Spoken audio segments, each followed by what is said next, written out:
Berikut adalah adaptasi dari cerita tersebut ke dalam latar belakang, budaya, dan konteks sosial Indonesia, ditulis dalam bahasa Indonesia yang baku dan lengkap tanpa menghilangkan jalan ceritanya. Syukuran ulang tahun ke-60. Besok ibu tidak mau repot-repot ke restoran yang suasananya kaku di luar sana. Kita adakan saja di rumah biar lebih terasa kekeluargaannya. Ibu mertuaku, Ibu Rini, mengucapkan kalimat itu sambil duduk tegak di atas sofa kulit asli yang kubeli seharga Rp12.000. Beliau memegang cangkir teh chamomile yang baru kuseduh, meniup pelan uap panasnya, bahkan tanpa sedikit pun repot-repot mengangkat kelopak matanya untuk menatapku. Suamiku, Bima, sedang berbaring malas di ujung sofa yang lain. Tangannya sibuk menggeser layar ponsel, cahaya biru dari layar memantul ke wajahnya yang mulai membengkak karena lemak. Di televisi sedang tayang acara komedi Indonesia yang bising. Suara tawa rekaman yang berlebihan sesekali memenuhi ruang tamu, namun di telingaku terdengar sangat menyayat dan mengganggu. Aku membawa naskah berisi potongan mangga dan semangka yang baru kucuci dari dapur. Mendengar kalimat itu, nampan buah di tanganku tanpa sadar bergetar. Beberapa tetes air sari buah terciprat ke daster rumahanku yang sudah agak menguning.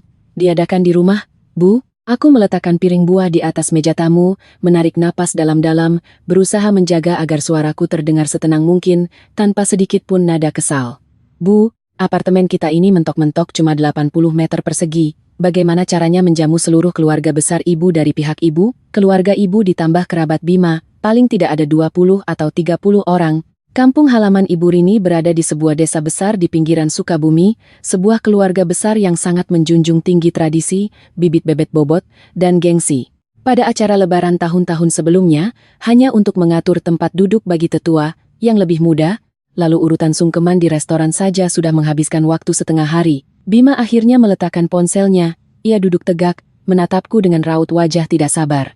Ibu kan sudah bilang, makanan di restoran luar itu terlalu banyak micin, rasanya tidak enak dan mahal. Ibu cuma mau makan masakan yang dimasak langsung oleh tangan menantunya, baru itu namanya wujud bakti anak, kata Ibu Rini. Jantungku berdegup kencang, firasat buruk mulai muncul. Aku berusaha menahan emosi dan berkata, kalau begitu malam ini aku tidur lebih awal, besok pagi ke pasar beli bahan makanan tambahan, aku akan masak sekitar 12-13 menu andalan, porsinya ku buat lebih besar, pasti cukup untuk semuanya. 12 atau 13 menu? Kamu pikir kamu lagi ngasih makan pengemis? Bima tertawa meremehkan, ekspresi wajahnya setengah tersenyum dengan gaya arogan. Ibu kan sudah bilang, besok itu syukuran ulang tahun ke-60. Umur 60 itu siklus hidup yang penting, harus dibuat benar-benar berkah dan meriah. 60 menu makanan Nusantara, tidak boleh kurang satu pun. Baru itu namanya sempurna, aku tertegun, kepalaku berdengung. Kukira karena belakangan ini aku terlalu banyak lembur, aku mulai berhalusinasi. 60 menu masakan? Aku menatapnya dengan tatapan tidak percaya. Bima, kamu lagi bercandakan sama aku? Biarpun kamu mengundang kepala koki dari hotel mulia ke sini, dia sendirian dalam satu hari tidak akan bisa memasak 60 menu.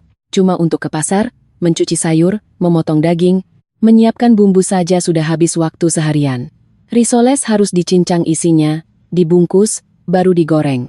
Ayam ungkep bumbu rujak harus dijaga apinya, belum lagi gurame terbang, sop buntut. Biarpun kamu membelahku jadi 3 orang, aku tidak akan sanggup menikah selama 5 tahun. Dalam pernikahan ini, di rumah ini, aku selalu hidup berhati-hati seperti seorang pembantu. Ibu Rini adalah perempuan Indonesia yang sangat patriarki dan tradisional. Sejak aku dan Bima pacaran, beliau tidak pernah menunjukkan wajah ramah kepadaku. Ia selalu sengaja atau tidak sengaja mengeluh kepada kerabatnya, mengatakan, dia cuma perempuan kampung dari daerah, tidak pantas untuk anak laki-laki kesayanganku yang lahir dan besar di Jakarta. Bima tumbuh dalam keluarga orang tua tunggal. Ayah mertuaku meninggal muda karena kecelakaan, dan Ibu Rini sendirian banting tulang berjualan soto untuk membesarkannya. Karena itu, Bima hampir selalu menuruti kata-kata ibunya. Dia adalah anak mami sejati yang selalu berlindung di balik rok ibunya. Demi keharmonisan keluarga, aku mengalah berkali-kali. Ibu Rini mengkritik masakanku kurang otentik. Akhir pekan aku mendaftar kursus memasak. Ibu Rini mengkritik aku menyapu kurang bersih, setiap hari sepulang kerja aku mengepel lantai hingga mengkilap. Ibu Rini berkata, perempuan kalau sudah menikah harus mengutamakan keluarga. Aku bahkan melepaskan kesempatan promosi menjadi direktur cabang di Surabaya. Bertahan di Jakarta dengan pekerjaan sebagai staf kantoran senior yang stabil namun gajinya sudah mentok. Kukira rentetan pengorbanan dan kompromiku bisa ditukar dengan sedikit saja rasa hormat dari mereka, namun sekarang kulihat aku salah besar. Tidak bisa juga harus bisa. Suara Bima mendadak dingin. Ia berdiri dan menatapku dari atas. Ibu membesarkanku itu tidak mudah. Ibu sudah menderita seumur hidup di kota ini. Sekarang umurnya 60 tahun, cuma mau makan perayaan yang dimasak langsung oleh menantunya agar bisa bangga di depan keluarga besar. Permintaan ini berlebihan? Kalau kamu tidak mau, berarti kamu anak durhaka. Ini sama sekali bukan soal durhaka atau tidak. Rasa sedih yang terpendam selama 5 tahun tiba-tiba mendidih seperti air panas. Aku meninggikan suaraku. Ini adalah tugas yang sama sekali mustahil diselesaikan. Coba kamu tanya pada hati nuranimu sendiri, sejak aku menikah ke keluargamu, bagaimana perlakuan aku ke ibumu? Ibu sering sakit punggung. Setiap sore pulang kerja aku memijatnya setengah jam tanpa absen sehari pun. Ibu susah tidur. Aku minta tolong orang membelikan madu hutan asli dan jamu termahal dari pegunungan. Ibu mau beli kebaya desainer seharga 15 juta itu. Aku tanpa banyak omong langsung menggesek kartu kreditku. Lalu bagaimana dengan kalian? Apa kalian menganggapku sebagai istri? Menganggapku sebagai menantu? Kalian cuma menganggapku sebagai pembantu gratisan, yang bahkan harus mengeluarkan uang dari kantongku sendiri. Tutup mulutmu. Bima mendadak seperti kucing yang terinjak ekornya, menerjang maju, menggunakan satu tangan untuk mencengkeram pergelangan tanganku dengan kuat. Tenaganya sangat besar hingga rasanya ingin meremukkan tulangku. Aku bicara fakta. Mataku memerah, air mata menggenang di sudut mata, tapi aku menggigit bibirku kuat-kuat agar tidak jatuh. Bima, coba kamu lihat rumah ini. Cicilan rumah 10 juta sebulan, aku yang bayar. Tagihan listrik, air, iuran lingkungan, aku yang tanggung. Uang suplemen untuk ibumu setiap bulan juga aku yang keluar uang. Lalu kamu? Gajimu 15 juta sebulan, setelah dipotong 5 juta untuk cicilan mobilmu itu, sisanya kamu pakai buat nongkrong, ngopi, dan mabuk-mabukan sama teman-temanmu. 5 tahun ini kamu tidak pernah membawa pulang uang sepeser pun ke rumah. Pakai hak apa kamu berdiri di sini menuntutku memasak 60 menu dalam sehari? Kalimat ini menusuk harga diri Bima yang paling rapuh, membongkar topeng kepala keluarga munafiknya. Matanya seketika merah darah, bukan karena sedih, tapi karena rasa malu dan amarah yang luar biasa. Sekarang kamu sudah merasa hebat? Hah, berani perhitungan denganku? Berani bicara sama ibuku dengan nada seperti itu? Tangan satunya terangkat tinggi. Secara naluriah aku menutup mata rapat-rapat, mengira sebuah tamparan akan mendarat, tetapi dia tidak menampar wajahku. Tangannya mendarat keras di atas kepalaku, mencengkeram erat sanggul rambutku di belakang leher. Rasa sakit yang luar biasa menjalar dari kulit kepala seperti mau dikoyak hidup-hidup. Aku menjerit histeris. Bima seperti sedang menyeret boneka kain rusak yang tak bernyawa, menarik rambutku, dan menyeretku dengan beringas ke arah dapur. Kamu mau ngapain? Lepasin, sakit.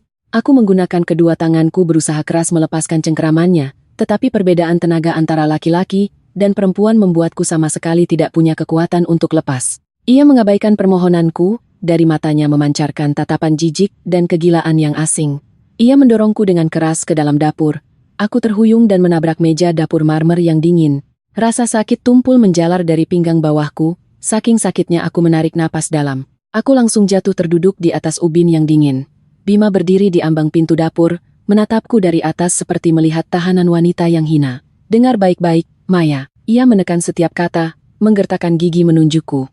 60 menu besok, kalau kurang satu saja, besok juga kamu angkat kaki balik ke kampungmu yang miskin itu. Bukannya kamu selalu berpikir rumah ini bisa bertahan berkat kamu? Buktikan padaku. Kalau tidak bisa, berarti semua omonganmu selama ini cuma omong kosong. Malam ini kamu diam di dapur, pikirkan baik-baik menu besok. Kalau tidak ketemu, jangan harap bisa keluar untuk tidur. Setelah berkata begitu, ia mundur selangkah, membanting pintu dapur dengan suara brak yang keras. Segera setelah itu, terdengar suara klik, itu suara kunci yang diputar dari luar. Aku duduk lemas di lantai yang dingin, pikiranku kosong. Aku dengan gila bergegas ke pintu, memukul keras pintu kayu dapur. Bima, kamu gila ya? Kelakuanmu ini penculikan dan penyekapan. Buka! Buka pintunya untukku. Tidak ada tanggapan apapun dari luar, hanya suara langkah kaki yang menjauh bersamaan dengan tawa sinis yang sengaja dibesar-besarkan dari Ibu Rini di ruang tamu. Televisi masih menyiarkan acara komedi itu.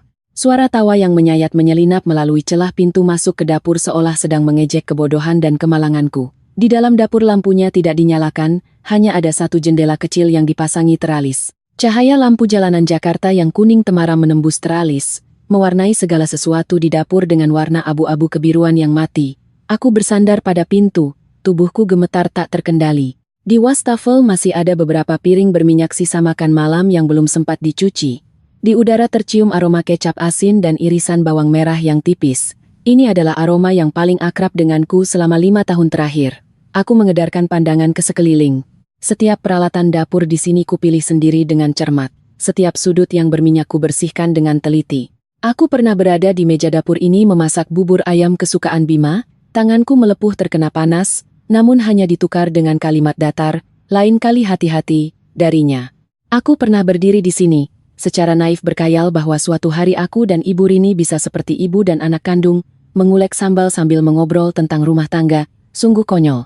Aku berpegangan pada meja dapur, perlahan berdiri. Kakiku sedikit mati rasa, daerah pinggang masih terasa nyeri tumpul, kulit kepalaku semakin perih, seolah ada puluhan ribu jarum yang menusuk. Aku berjalan ke wastafel, memutar keran, menampung air pam yang dingin membeku, dan membasuhnya kuat-kuat ke wajahku. Tetesan air mengalir di pipiku, rasa dingin itu seketika membuat otakku kembali waras. Aku mendongak menatap kaca jendela. Di kaca terpantul bayanganku dengan rambut acak-acakan seperti orang gila, mata merah bengkak, wajah sepucat kertas. Daster rumahan yang menempel di tubuhku berlumuran noda air dan sari buah. Perempuan kotor yang sudah tak punya martabat lagi. Inikah diriku yang sebenarnya? Mahasiswi Maya yang 4 tahun berturut-turut meraih beasiswa di kampus, yang dipuji profesor dengan mata berbinar, kemana perginya? Gadis bernama Maya yang baru tahun pertama masuk perusahaan multinasional, sudah berhasil memenangkan klien besar berkat rencana proposalnya, yang dilatih khusus oleh direktur, kemana perginya? Dia sudah mati. Mati di dalam asap minyak dapur yang berulang-ulang selama 5 tahun ini. Mati dalam setiap penderitaan menelan amarah demi mengutamakan keluarga, mati dalam tatapan sinis ibu mertua dan kekerasan berat yang dijatuhkan oleh sang suami. Aku tiba-tiba tertawa. Tawa itu menggema di dapur yang sunyi dan suram ini. Terdengar menyayat, bahkan sedikit menakutkan. Aku tidak menitikkan satu tetes air mata pun lagi. Ketika hati sudah benar-benar mati rasa, satu-satunya yang tersisa hanyalah kekejaman dan logika yang absolut. Tanganku merogoh saku daster, mengeluarkan ponsel, layarnya menyala, waktu menunjukkan pukul 21.47 malam. Untunglah, ponsel masih ada padaku. Aku tidak menelepon 110 polisi Indonesia untuk minta tolong, juga tidak menelepon orang tuaku untuk menangis. Aku membuka kunci layar, membuka kontak, jariku berhenti di sebuah nama selama 3 detik, lalu menekan tombol panggil. Nomor itu milik Laras, sahabat karibku semasa kuliah dan juga seorang pengacara perceraian papan atas di Jakarta saat ini. Nada sambung berbunyi 4 kali sebelum seseorang mengangkatnya. Halo, suara wanita yang tegas terdengar dari seberang, latar belakangnya sedikit bising, seperti sedang membalik-balik dokumen. Itu Laras, saudari yang pernah tidur di ranjang tingkat atas di kos-kosan semasa kuliah, kini telah memiliki firma hukum sendiri di kawasan SCBD, Jakarta dan merupakan pengacara perceraian yang ditakuti di industrinya. Laras, ini aku, Maya. Aku mendengar suaraku sendiri menggema di dapur yang kosong, sangat tenang hingga aku sendiri pun merasa takut. Tawaran yang pernah kamu sebutkan kepadaku dulu, sekarang masih berlaku tidak? Seberang telepon mendadak hening, hanya tersisa suara napas pelan. 2 detik kemudian, suara Laras menjadi sangat serius. Akhirnya kamu sadar juga. Ada apa? Kamu lagi di mana? Aku dikunci di dapur. Aku menatap kegelapan di luar jendela, menekan setiap kata. Bima baru saja menarik rambutku, menyeretku ke sini, dan mengunci pintunya dari luar. Dia dan ibunya memaksaku sebelum jam 12 siang besok, harus memasak 60 menu tradisional sendirian untuk menjamu seluruh keluarganya. Kurang 1 menu, dia menyuruhku angkat kaki pulang kampung. Bangsat, Laras mengumpat di telepon, lalu dengan cepat beralih ke mode tempur pengacara profesional. Maya, dengar aku, sekarang bukan waktunya menangis. Kamu terluka tidak? Kulit kepalaku lecet ketarik, pinggang bawahku terbentur meja marmer, sakit banget tapi sepertinya tidak kena tulang. Bagus. Ingat baik-baik, sebelum jam 12 siang besok aku akan menyiapkan semua dokumen hukum yang diperlukan untukmu. Gugatan cerai, permohonan penyitaan aset darurat untuk mengamankan harta Gonogini, dan juga perintah perlindungan restraining order untuk menjaga keselamatan nyawamu. Alasannya, kekerasan dalam rumah tangga, KDRT, kekerasan psikis, kontrol ekonomi, ditambah tindak pidana penyekapan. Tapi Maya, aku butuh bukti, aku punya. Aku membuka aplikasi perekam suara di ponsel. Dari saat dia masuk pintu memaksaku masak, aku sudah menyalakan perekam suara. Termasuk semua kata-katanya saat dia menarik rambutku, menyeretku ke dapur, dan mengunci pintu. Semuanya ada di sini. Sebenarnya, menyimpan rekaman adalah kebiasaan yang kubentuk lebih dari setahun ini. Setelah tak terhitung banyaknya menerima kritik tak beralasan dari Ibu Rini dan silent treatment yang sering dilakukan Bima, setiap kali merasa suasana menegang, aku secara tidak sadar akan menekan tombol rekam. Awalnya aku cuma ingin menyimpannya sebagai bukti agar ketika mereka memutarbalikkan fakta di depan kerabat, aku bisa membuktikan bahwa aku bukanlah menantu jahat yang tidak tahu aturan seperti yang mereka bilang. Tak kusangka, rekaman ini pada akhirnya menjadi bukti telak yang akan memaku mereka di tiang aib. Kerja bagus, Maya. Kamu lebih tenang dari yang kubayangkan. Dalam suara Laras tersirat nada kagum. Sekarang kamu harus memastikan keselamatan dirimu sebelum polisi datang, jangan melawan secara fisik dengannya.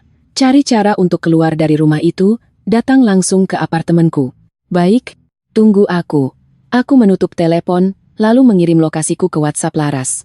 Dapur kembali tenggelam dalam kesunyian yang mati, tetapi keputusasaan di hatiku telah digantikan oleh kekuatan bulat yang bertekad untuk berjuang hingga titik darah penghabisan. Aku berjalan ke lemari di sudut dapur, berjongkok, menggeser stoples kerupuk yang bertahun-tahun tidak pernah disentuh. Meraba-raba dari celahnya, dan mengeluarkan sebuah kotak teh kaleng tua yang berkarat, membuka tutupnya, di dalamnya bukan teh, melainkan sebuah kartu ATM tipis. Di dalam kartu ini tersimpan uang Rp100.000, yang kesisihkan sedikit demi sedikit secara diam-diam selama 5 tahun terakhir. Setiap bulan gajian, setelah membayar cicilan rumah dan biaya hidup, aku selalu diam-diam mentransfer sejumlah kecil uang ke kartu ini. Ibu Rini dan Bima sama sekali tidak tahu tentang hal itu. Awalnya ini cuma jalan keluar darurat untuk berjaga-jaga jika aku sakit mendadak atau orang tuaku butuh uang, tetapi kemudian perlahan menjadi satu-satunya pelipur lara mentalku dalam pernikahan yang menyesakan ini. Sepertinya selama uang ini ada, aku belum sepenuhnya kehilangan jalan keluar. Sekarang kulihat, ini benar-benar modal untukku memulai hidup baru. 100 juta ditambah bagian pembagian harta gonogini yang berhak ku terima, setelah cerai sudah cukup bagiku untuk memulai kehidupan baru di Jakarta. Aku menggenggam erat kartu ATM itu, lalu menyimpannya di balik pakaian dalamku, merasakan tekstur kerasnya menempel di kulitku. Setelah melakukan semua ini, aku kembali ke wastafel, memutar keran, mengambil spons cuci piring, dan mulai mencuci piring dengan lambat dan teratur. Suara gemericik air menutupi detak jantungku yang berdebar kencang. Aku mencuci setiap piring yang berminyak hingga bersih kesat, seperti sedang membersihkan rasa malu selama 5 tahun sedikit demi sedikit. Besok adalah syukuran ke-60 Ibu Rini. Bukankah dia menginginkan gengsi? Bukankah Bima ingin aku menundukkan kepala dan mengakui kesalahan? Boleh saja, besok aku pasti akan menyiapkan hadiah besar yang tak akan mereka lupakan seumur hidup. Ketika aku mencuci piring ketiga, dari luar pintu terdengar langkah kaki berat, lalu suara kunci dimasukkan ke dalam lubang dan diputar kel ika. Pintu terbuka. Bima berdiri di pintu, bau alkohol di tubuhnya belum hilang sepenuhnya. Ia menyilangkan kedua tangannya di dada. Raut wajahnya sudah sedikit mereda dibandingkan tadi, tapi matanya masih memancarkan kesombongan dan ketidaksabaran seorang atasan. Sudah kepikiran menunya? Tanyanya dingin. Aku mematikan keran air, menumpuk piring yang sudah bersih rapi di rak, mengambil lap untuk mengeringkan air di tanganku, lalu berbalik menghadapnya. Mengangkat sudut mulutku membentuk senyuman patuh, bahkan sedikit menjilat. Ini adalah senyuman pertamaku malam ini. Sudah kepikiran, Mas, kataku pelan. Nada bicaraku penurut bagai domba yang sudah dijinakkan sepenuhnya. Lagi pula ini syukuran ke-60 Ibu, 60 menu memang baru bisa menunjukkan kemeriahannya. Aku sudah bikin daftarnya. Risoles, ayam ungkep bumbu rujak, gurame goreng terbang, urap sayur, tidak ada yang kurang satu pun. Bima sedikit tertegun, seolah tidak menyangka aku akan tunduk secepat itu. Ia menatapku curiga dari atas ke bawah, mencoba menemukan sepercik pemberontakan di wajahku, namun yang dilihatnya hanyalah kerendahan hati dan kompromi. Bagus kalau tahu diri, dengusnya dingin, seberkas kepuasan melintas di matanya, seolah mengumumkan kemenangan absolut sebagai kepala keluarga. Kalau sampai gagal, jangan salahkan aku, tapi, aku pura-pura ragu, dan menggigit bibir. Menunya sih sudah fix, tapi bahan baku di kulkas sama sekali tidak cukup. Misalnya kulit lumpia spesial buat risoles, atau biji teratai dan jamur untuk sop, di rumah tidak ada. Besok siang kan sudah harus dihidangkan, kalau besok pagi baru beli, pasti tidak akan keburu mengolah bahan sebanyak ini. Coba Mas pikir. Aku mendongak menatapnya dengan tatapan tulus. Bima, sekarang aku harus turun ke bawah pergi ke supermarket besar 24 jam sekali jalan, membeli semua bahan dan bumbu yang kurang. Malam ini aku begadang untuk mempersiapkan semuanya. Besok 60 menu loh, kalau tidak disiapkan dengan matang tidak akan bisa. Mas setuju kan? Bima mengerutkan kening, sepertinya sedang menimbang apakah ucapanku benar atau bohong. Ia melihat jam dinding, lalu menatap sosokku yang merendah. Akhirnya, arogansinya yang berlebihan menghapus kecurigaannya. Di matanya, aku hanyalah perempuan kampung yang tak bisa hidup tanpanya, yang cuma bisa bergantung pada belas kasihannya, dan sama sekali tak bisa lari dari telapak tangannya. Pergi yang cepat, pulang yang cepat. Ia menyingkir dari pintu dapur. Jangan macam-macam denganku. Kalau barangnya tidak lengkap, jangan harap kamu bisa tidur malam ini. Iya, aku pergi sekarang. Aku menunduk berjalan keluar dari dapur. Melewati ruang tamu, Ibu Rini sudah masuk ke kamarnya untuk istirahat. Ruang tamu sepi, hanya ada televisi yang masih menayangkan iklan tanpa lelah.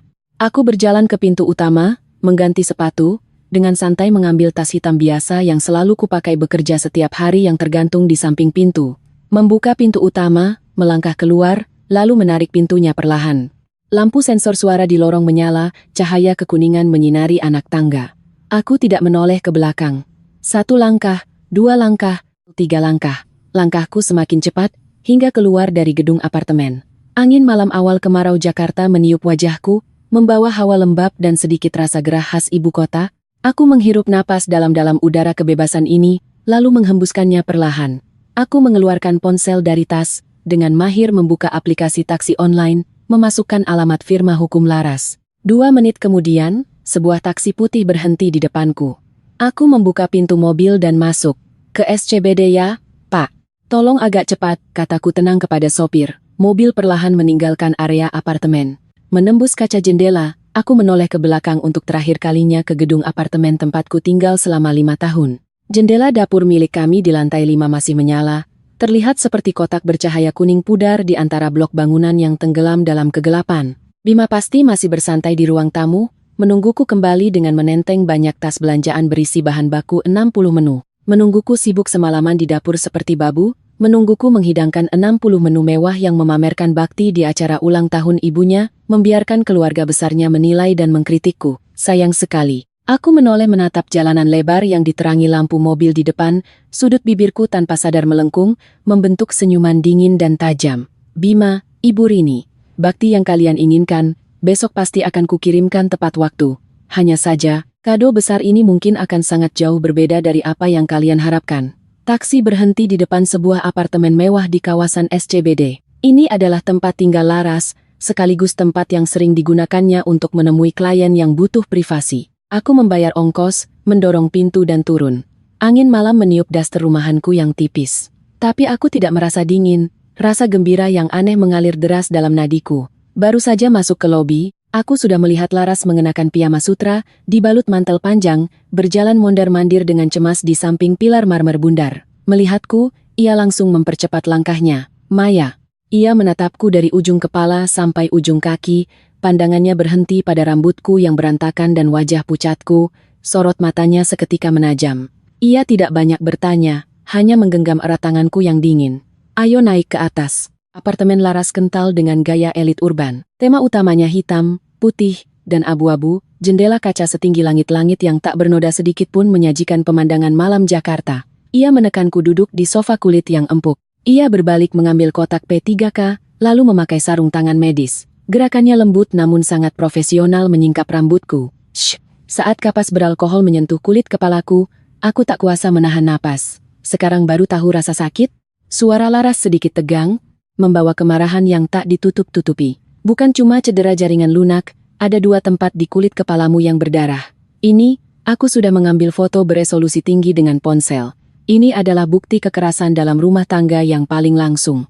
Maya, aku sudah bilang padamu dari dulu, Bima si anak mami yang belum lepas susu itu dan ibunya yang gila kendali, cepat atau lambat akan menelanmu hidup-hidup tanpa menyisakan tulang. Tapi kamu terus saja bertahan karena apa yang kamu sebut keutuhan keluarga sialan itu. Aku tidak membantah. Laras benar. 5 tahun ini aku seperti katak yang direbus dalam air hangat, berusaha menggunakan darah dan dagingku sendiri untuk memberi makan 2 lintah yang tidak pernah tahu rasa puas.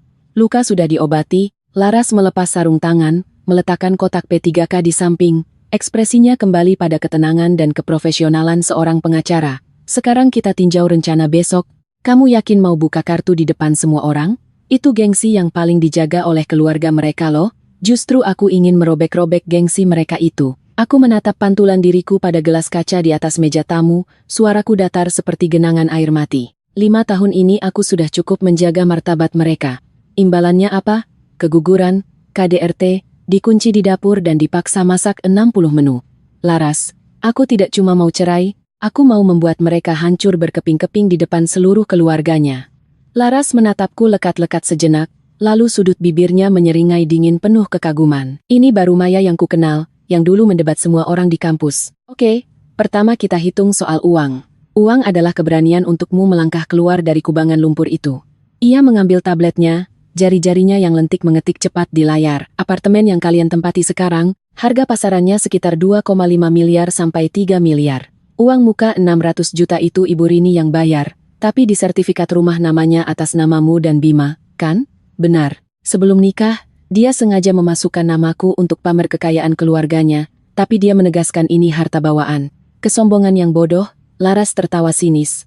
Tapi faktanya 5 tahun ini, cicilan KPR bank 10 juta setiap bulan kamu yang bayar, uang renovasi rumah 200 juta juga kamu yang keluarkan. Bagian ini masuk ke dalam pelunasan utang bersama dan pertambahan nilai aset selama masa perkawinan. Kamu berhak atas pembagian itu, ditambah 100 juta uang tunai yang kamu tabung diam-diam. Dan mobil itu depresiasinya mungkin sisa sekitar 250 juta. Hitung kasar, kamu bisa bawa pergi sekitar 800 juta sampai 1 miliar dalam bentuk tunai.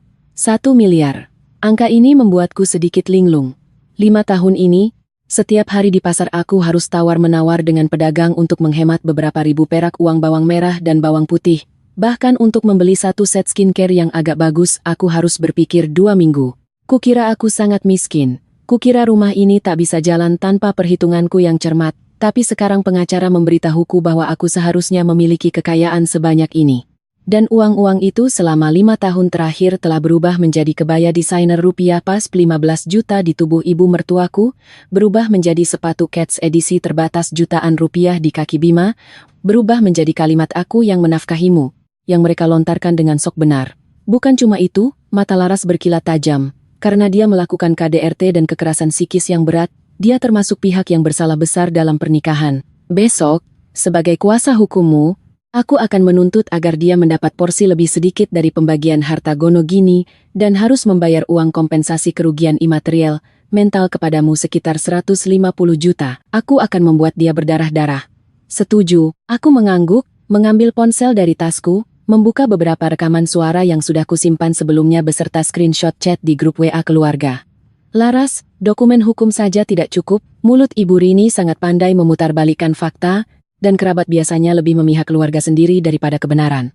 Aku tidak bisa memberi mereka celah sedikit pun untuk ngeles. Aku berhenti sejenak, tatapanku menjadi dingin. Aku mau pinjam laptopmu sebentar. Kamu mau buat apa? Bikin PPT. Laras tertegun, lalu meledak dalam tawa lepas. Maya, kamu benar-benar orang gila. Habis di KDRT dan dikunci suami di dapur, hal pertama pas kabur ke rumah pengacara malah bikin PPT balas dendam? Keahlian yang dulu kamu pakai buat presentasi proyek puluhan miliar ke klien luar negeri, sekarang malah kamu pakai buat menghadapi pasangan ibu dan anak itu? Menghadapi mereka tentu saja harus jelas dan terstruktur, tidak bisa disangkal. Aku duduk di depan meja kerja Laras yang luas, membuka software presentasi. Cahaya dari layar memantul ke wajahku, aku sama sekali tidak merasa ngantuk, pikiranku jernih tak tertandingi. Slide pertama, judulnya dicetak tebal warna hitam, kebenaran tentang hancurnya pernikahan saya dan Bima. Slide kedua, aku menyisipkan foto beresolusi tinggi kulit kepalaku yang berdarah tadi. Di sebelahnya ada transkrip teks dari rekaman suara Bima malam ini, kurang 1 menu, angkat kaki pulang ke kampungmu.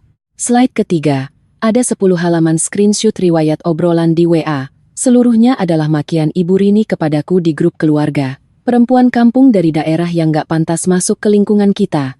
Dikasih anak laki-laki satu-satunya saja gak bisa. Keluarga kita benar-benar sial 7 turunan. Slide keempat adalah rekam medisku. Surat keterangan diagnosis rumah sakit ketika aku dipaksa melakukan aborsi pada tahun lalu. Di sana tertulis jelas, rahim rusak parah akibat penghentian kehamilan secara paksa, sangat sulit untuk hamil kembali. Setiap menyelesaikan satu slide, hatiku menjadi semakin dingin dan keras. Ketika aku mengetikkan kalimat terakhir, langit di luar jendela sudah mulai terang. Pagi di Jakarta selalu terbangun bersama deru sepeda motor, tapi hari ini suara itu terdengar di telingaku seperti tiupan trompet jenderang perang. Ganti baju pakai ini. Laras entah sejak kapan sudah berdiri di belakangku, di tangannya memegang setelan blazer kantoran premium warna navy blue beserta sepasang heels hitam berujung runcing setinggi 6 cm. Daster-daster katun murahan yang warnanya sudah luntur yang kamu beli cuma buat gampang ngerjain kerjaan rumah itu, buang semuanya ke tempat sampah. Suara Laras tidak mengizinkan penolakan. Besok kamu bukan samsak tinju buat ngelayanin mertua, kamu adalah kreditur penagih utang. Kamu harus berpakaian yang memancarkan auramu sendiri, memancarkan aura membunuh, gue udah muak ngelayanin kalian. Aku masuk ke kamar mandi, membersihkan sisa kelelahan di wajahku. Merias wajah dengan sangat tajam dan elegan. Setelan biru dongker yang dijahit pas di badan menonjolkan postur tubuhku yang agak kurus karena kelelahan bertahun-tahun, kini terlihat tegap dan penuh kekuatan. Aku menyanggul erat rambut panjangku yang tadinya ditarik sembarangan oleh Bima ke belakang leher, tidak membiarkan sehelai rambut pun jatuh berantakan. Melihat perempuan di cermin, aku hampir tidak mengenali diriku sendiri.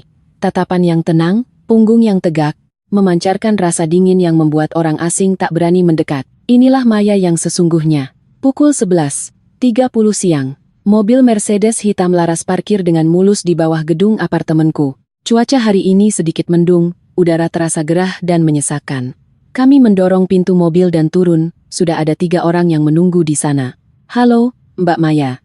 Seorang wanita berambut pendek dengan tatapan mata sangat tajam melangkah maju.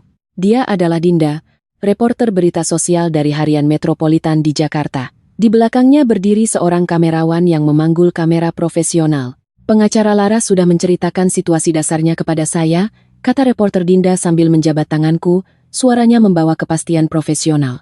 Mbak tenang saja, hari ini kami akan merekam semuanya secara objektif. Terhadap kejadian-kejadian yang menggunakan kedok moral tradisi berbakti untuk melakukan kekerasan mental dan fisik seperti ini, media punya tanggung jawab untuk membawanya ke terang. Terima kasih, Mbak Dinda. Aku mengangguk tenang. Polisi juga sudah datang. Laras menunjuk ke sebuah mobil biasa tak jauh dari situ. 2 polisi berpakaian preman dengan sikap tegas turun dari mobil. Tadi malam Laras sudah pergi ke kantor polisi, Polda, untuk membuat laporan mewakiliku dan menyerahkan bukti-bukti awal. Mbak Maya, kami akan menjaga ketertiban di lokasi. Jika suami Anda melakukan tindakan kekerasan anarkis apapun, kami akan segera mengambil tindakan tegas. Kata polisi berpakaian preman yang lebih tua dengan suara pelan, semuanya sudah siap. Laras mengeluarkan map tebal dari tas kerjanya, berisi gugatan cerai, permohonan penyitaan aset, dan salinan perintah perlindungan restraining order. Aku mendongak menatap balkon yang kukenal di lantai 5. Sayup-sayup, aku sudah bisa mendengar suara bising dari sana. Suara anak-anak bermain, suara orang dewasa saling bersulang dan mengobrol ramai. Puluhan kerabat pasti sudah memadati ruang tamu sempit itu, menunggu dengan mata berbinar-binar sampai aku menghidangkan apa yang disebut 60 menu perayaan mewah itu. Ayo, aku menarik napas dalam-dalam, melangkah di atas heels 6 cm, menaiki tangga. Ujung sepatu berbunyi tuk-tuk di atas lantai semen, terdengar renyah dan berirama, seperti hitungan mundur pencabut nyawa. Tiba di depan pintu rumah, pintunya tidak tertutup rapat, melainkan sedikit terbuka. Dari dalam terdengar suara tawa melengking yang membawa sedikit pamer dari Ibu Rini. Aduh, kalian tunggu saja. Menantuku itu memang orang kampung, tapi kerjanya cekatan kok. Hari ini demi syukuran umurku yang ke-60, dia sudah setuju bikin 60 menu makanan enak sendirian. Nggak bakal kurang satu pun. Begitu baru namanya ngerti aturan. Para kerabat langsung menimpali dengan rentetan pujian dan decak kagum palsu. Aku berdiri di luar pintu mendengarkan suara tawa bahagia di dalam. Sudut bibirku terangkat membentuk lengkungan dingin. Aku menoleh ke belakang melihat Laras, reporter, dan polisi, lalu mengangkat tangan dan menggunakan tenagaku. Tanpa ragu sedikit pun, aku mendorong kuat pintu yang setengah terbuka itu. Pintu utama terdorong kuat, menimbulkan bunyi brak yang memekakan telinga saat membentur dinding. Ruang tamu yang tadinya bising mendadak hening, puluhan pasang mata serempak tertuju ke arah pintu masuk. Ibu mertuaku, Ibu Rini, mengenakan kebaya desainer beludru merah marun yang kubeli seharga Rp15.000. Di lehernya terkalung rantai emas besar. Ia sedang duduk manis di posisi paling terhormat di tengah ruang tamu. Rasa bangga dan senyum di wajahnya belum sempat ditarik, membeku dengan konyol di sudut mulutnya. Bima sedang duduk tepat di sebelahnya, jarinya menjepit sebatang rokok, sedang menyombongkan sesuatu pada sepupunya. Melihatku, ia sejenak tertegun. Matanya menelusuri setelan blazerku biru dongker, riasan wajahku yang tajam, dan heels tinggiku. Seberkas keterkejutan tak percaya melintas di matanya. Namun segera setelah itu, amarah liar karena otoritasnya ditantang langsung meledak. "Maya, kamu lagi main gila apa hah?" Bima melompat bangun, menunjuk wajahku dengan jari yang masih mengapit rokok. "Baju apa yang kamu pakai ini? Habis dari mana kamu? Mana makanannya? Kamu pulang dengan tangan kosong? Siang ini kamu mau kasih makan saudara-saudara kita angin?" Keluarga kerabat juga mulai berbisik-bisik. "Aduh, ini kan si Maya. Kok dandanannya kayak direktur mau rapat aja?" "Iya bener, hari ini kan syukurannya Ibu Rini. Katanya si Maya lagi siapin makanan di dapur. Kok malah masuk dari luar?" Wajah Ibu Rini menjadi gelap. Ia membanting cangkir teh porselennya ke meja kayu jati, mengeluarkan nada ibu mertuanya. "Maya, di matamu masih ada ibu mertuamu ini tidak? Jam berapa sekarang hah? Tadi malam kamu kelayapan kemana? Mana 60 menu mewahku? Kamu tahu tidak hari ini hari apa?" Aku menatap dingin ibu dan anak itu, sudut mulutku membentuk senyum mengejek tanpa kututup-tutupi. "Ibu tenang saja, hari ini syukuran ke 60 ibu. Kemeriahan yang ibu mau, 60 menu yang ibu minta, aku tidak lupa satu pun." Aku menoleh memberi kode ke arah luar pintu. Sopir laras dan 2 kuli angkut yang baru kusewa di bawah berkeringat memikul 2 kardus besar yang dilakban kuning tebal masuk ke dalam. Terdengar bunyi buk yang berat. 2 kardus yang sangat berat itu diletakkan di ruang kosong di tengah ruang tamu. Semua orang memanjangkan leher, penasaran menatap 2 kardus kasar yang sama sekali tidak memiliki nilai estetika kemasan itu. Bima mengerutkan kening melangkah maju, menendang pinggiran kardus dengan kakinya. "Barang rongsokan apa ini? Kamu lagi main-main ya? Sok misterius, buka saja nanti juga tahu, kan?" Suaraku tidak keras, tapi bergema sangat jelas di ruang tamu yang hening. Sopir itu mengeluarkan cutter, dengan tegas menyayat lakban, membuka tutup kardus. Bau murahan, campuran antara bau kecap asin murahan dan bau minyak tengik semalaman langsung menguar, menusuk hidung. Di dalam kardus tersusun rapat belasan bungkus kotak nasi plastik bening murahan. Itu adalah jenis nasi bungkus warteg seharga Rp20.000 per porsi yang paling sering ditemui di jalanan Jakarta. Melalui tutup plastiknya yang berembun, terlihat jelas lauk di dalamnya. Segumpal nasi putih keras, beberapa lembar kangkung rebus yang sudah layu menguning, dan 2 potong daging sapi bumbu kecap yang diiris sangat tipis, hampir semuanya lemak tetelan. Ruang tamu tenggelam dalam kesunyian yang mati. Aku melangkah di atas heels, mengambil kotak nasi murahan yang paling atas, berjalan ke hadapan Ibu Rini, lalu dengan lembut meletakkannya di atas meja jati di depannya. "Bu, ini menu yang pertama." Kemudian, aku mengambil 1 kotak lagi dan meletakkannya di sebelahnya. "Ini menu yang kedua." Aku mengambil 1 kotak lagi. "Menu yang ketiga." "Maya, kamu gila ya?" Bima akhirnya tersadar, wajahnya langsung merah padam seperti hati babi, urat hijau di dahinya berkedut. Ia menerjang maju dengan beringas, menyapu kotak-kotak nasi di atas meja hingga jatuh berantakan ke lantai. Plak, prang! Kotak-kotak plastik tipis itu menghantam lantai dan pecah. Nasi putih, kuah daging murahan, dan kangkung berceceran kemana-mana. Bahkan ada beberapa tetes minyak yang menciprat langsung ke ujung kebaya mahal milik Ibu Rini. "Ah, bajuku!" Ibu Rini menjerit, melompat kegirangan karena kaget, mengusap-usap ujung bajunya dengan sedih, lalu menunjuk hidungku dan memakiku habis-habisan. "Perempuan kampung gak berpendidikan, kamu berani pakai makanan babi ini buat nipu aku ya? Kamu menampar wajahku, kamu nyumpahin aku mati cepat kan?" Kerabat lainnya juga mulai ribut. Terdengar teriakan kaget dan kritikan tak henti-hentinya. "Maya, perbuatanmu ini sudah keterlaluan. Mana ada ceritanya mertua ulang tahun dikasih makan begini. Benar-benar tidak tahu aturan, si Bima biasanya ngajarin kamu gimana sih? Etika keluarganya ditaruh di mana? Tutup mulut kalian." Aku berbalik tajam, tatapan mataku setajam pisau menyapu para kerabat yang sedari tadi bicara tanpa memikirkan perasaan orang lain itu. Aku memancarkan seluruh auraku, api amarah yang menumpuk selama 5 tahun pada detik ini kulepaskan tanpa sisa. Tekanan yang kuat itu membuat seluruh ruang tamu yang bising mendadak hening dalam sedetik. Aku menatap Bima yang sedang muntap dan Ibu Rini yang gemetar seluruh tubuhnya, lalu tertawa dingin. "Gengsi, aturan, Ibu Rini, saat Ibu memaksa saya sendirian dalam semalam harus masak 60 menu makanan tradisional yang mewah, kenapa Ibu tidak bicara soal aturan?" Saat Bima menjambak rambutku, mengunciku di dapur, dan bilang kalau kurang 1 menu saja dia akan mengusirku pulang kampung, "Kenapa kalian tidak bicara soal aturan?" Kata-kataku bagaikan bom waktu yang langsung meledak di tengah ruang tamu. Tatapan kerabat seketika berubah, kritikan mereka padaku tadi terdiam, beberapa orang menatap Bima dengan pandangan ragu dan terkejut.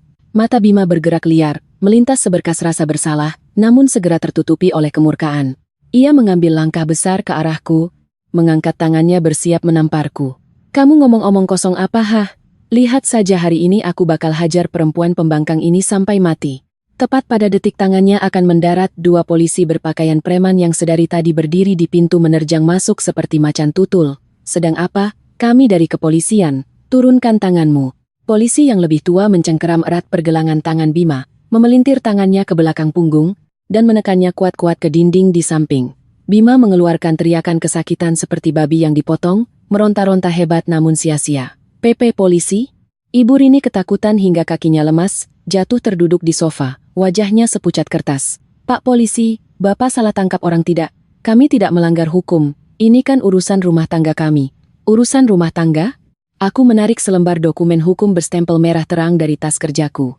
Aku berjalan ke tengah ruang tamu, mengangkat dokumen itu tinggi-tinggi, tatapan berapi-apiku menyapu semua orang yang hadir, memastikan suaraku bisa terdengar hingga ke setiap sudut. Hari ini di hadapan seluruh keluarga, di hadapan polisi dan wartawan, saya, Maya, resmi mengajukan gugatan cerai terhadap Bima. Aku melemparkan surat gugatan cerai itu dengan kuat ke atas meja jati yang berantakan dengan sisa-sisa kotak nasi. 60 bungkus nasi ini adalah bakti terakhir yang kuberikan untuk keluarga Bima. Mulai hari ini, aku tidak berutang sepeser pun pada kalian. Sedangkan utang kalian padaku, akan kutagih melalui jalur hukum, beserta bunganya.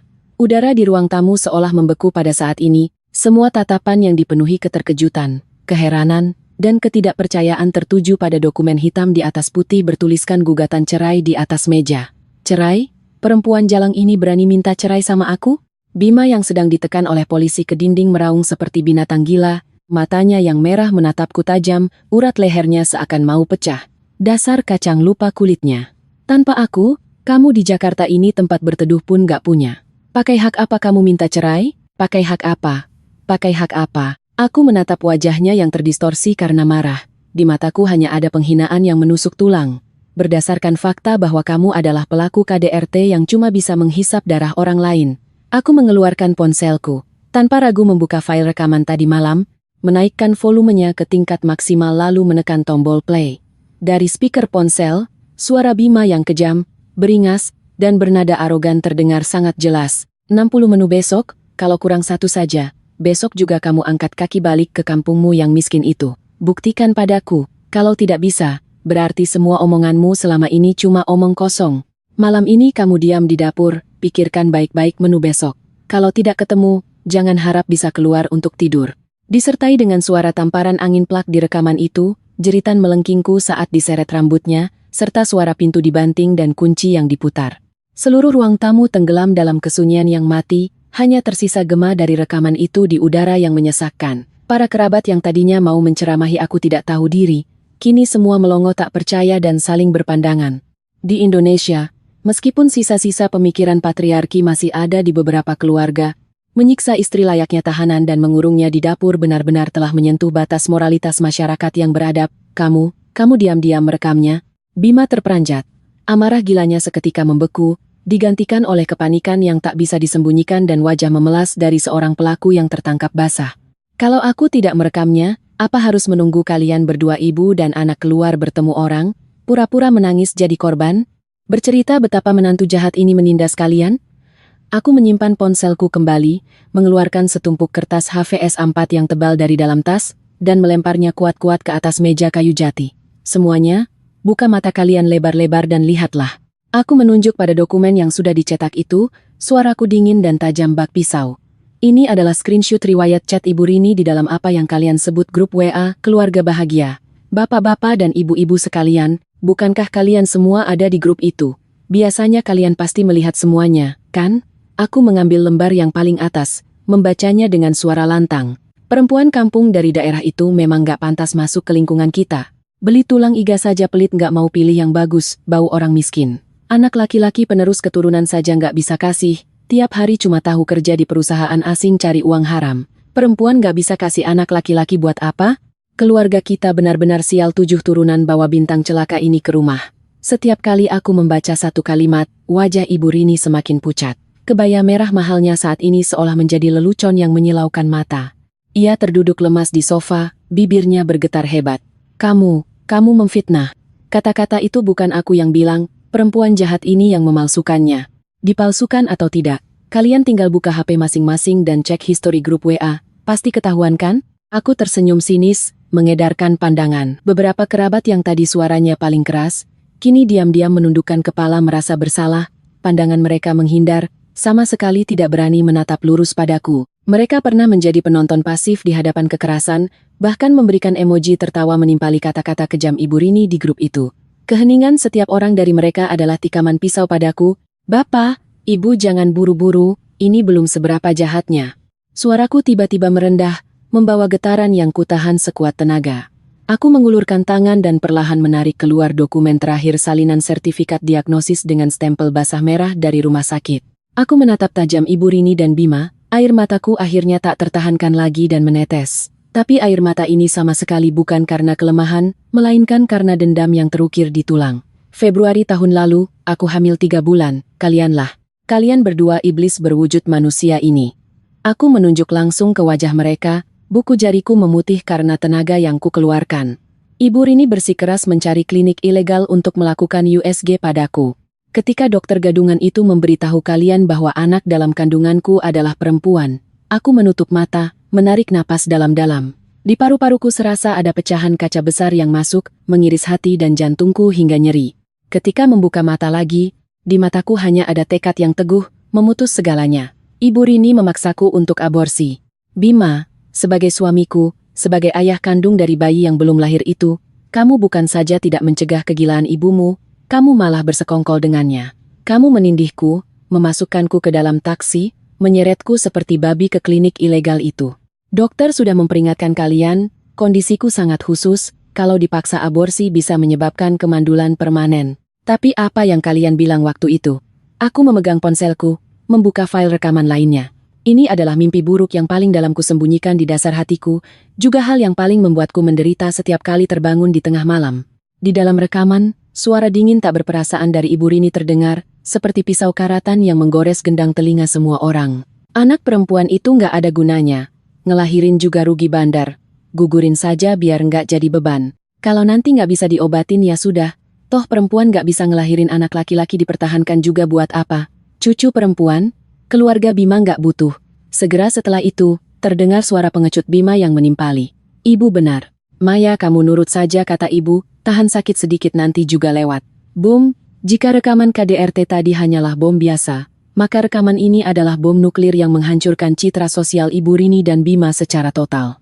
Ya Tuhan, seorang bibi tua yang terkejut menutup mulut dengan tangannya, menatap Ibu Rini dengan tatapan tak percaya. Ini benar-benar dosa besar. Rini, kok bisa-bisanya kamu ngelakuin perbuatan biadab begitu? Itu kan cucu kandungmu sendiri. Demi cucu laki-laki sampai nggak peduli nyawa menantu? Opini publik langsung berbalik total. Dalam tradisi masyarakat Indonesia, memiliki penerus garis keturunan memang penting, tetapi memaksakan aborsi hanya karena bias gender, menginginkan anak laki-laki, sampai menyebabkan kemandulan permanen pada menantu adalah kejahatan yang sangat keji dan pasti akan mendapat karma. Tatapan kerabat kepada Ibu Rini dan Bima, dari kebingungan awal berubah menjadi keterkejutan yang luar biasa, penghinaan, bahkan kemarahan. Ibu Rini benar-benar panik.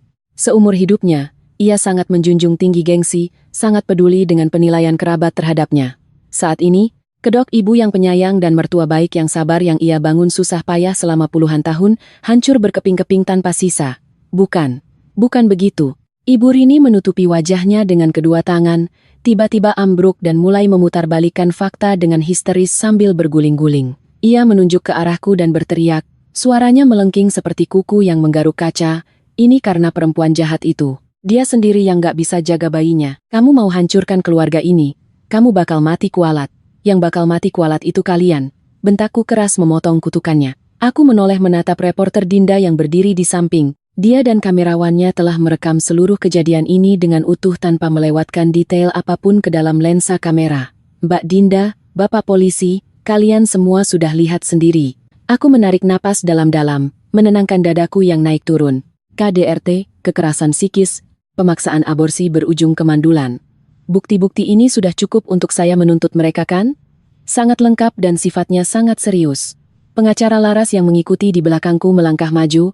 Ia berjalan dengan sepatu hak tingginya, matanya setajam silet, auranya tidak kalah dariku. Saudara Bima, terkait dugaan tindak pidana penganiayaan dan penyekapan, kami telah resmi melaporkannya ke pihak berwajib tadi malam. Selain itu, ini adalah surat perintah perlindungan restraining order yang baru saja disahkan oleh pengadilan. Mulai sekarang, kalau Anda berani mendekati klien saya dalam radius 100 meter, polisi akan langsung menahan Anda. Aku tidak sudi melihat wajah ibu dan anak yang sekarang lemas di lantai, wajah mereka suram seperti orang mati. Aku juga tidak peduli pada kerabat yang sedang berbisik-bisik dengan berbagai ekspresi di sekitar. Aku mengangkat tasku, meluruskan punggungku.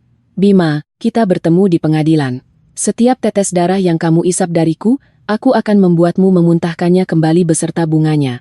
Setelah berkata begitu, aku berbalik tanpa ragu. Di tengah kekacauan, bau makanan basi, dan kesunyian yang mati, aku berjalan lurus keluar dari tempat yang dulu kusebut rumah, tapi nyatanya adalah neraka dunia, tanpa menoleh ke belakang sedikit pun. Angin berhembus menerpa wajahku, membawa aroma kebebasan yang belum pernah kurasakan sebelumnya. Keluar dari rumah yang penuh dengan bau busuk dan kebusukan itu, sinar matahari di luar terasa menyilaukan mataku. Aku menghirup dalam-dalam udara yang segar. Batu besar yang menekan dadaku selama 5 tahun seakan sedikit terangkat, namun segera diikuti oleh rasa lelah yang luar biasa. Laras melangkah maju memeluk bahuku erat-erat. Maya, kamu hebat banget tadi.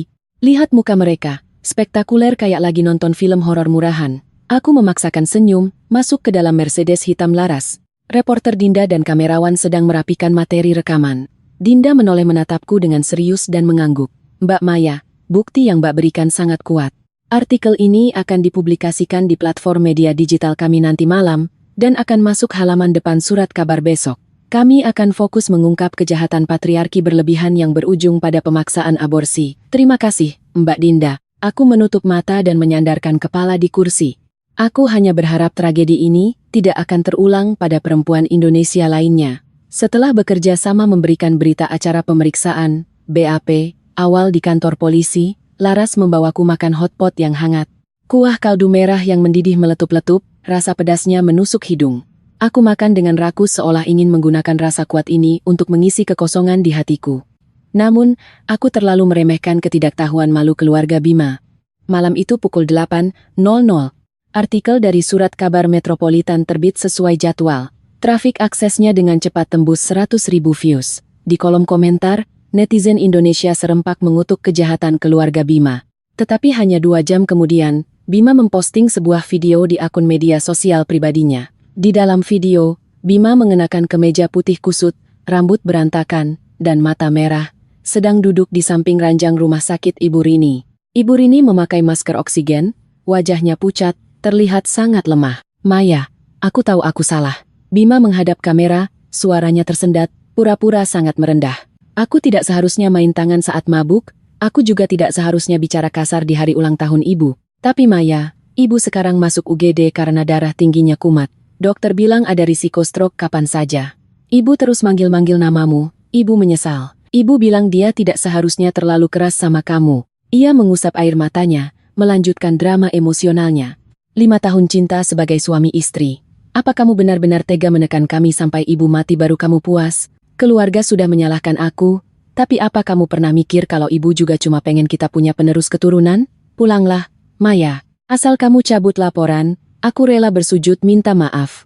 Rumah kita nggak bisa tanpa kamu. Video ini dengan cepat dibagikan ulang oleh beberapa akun influencer lokal, KOL, dengan caption yang provokatif, plot twist, suami menangis minta maaf, ibu mertua masuk UGD, apakah perempuan independen ini terlalu kejam?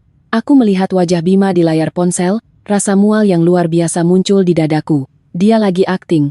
Laras menggebrak meja dan berdiri. Selang oksigennya itu aja belum kepasang rapat. Aku tahu dia akting. Aku juga tahu keluarga mereka paling jago memanfaatkan opini publik buat nutupin kebenaran.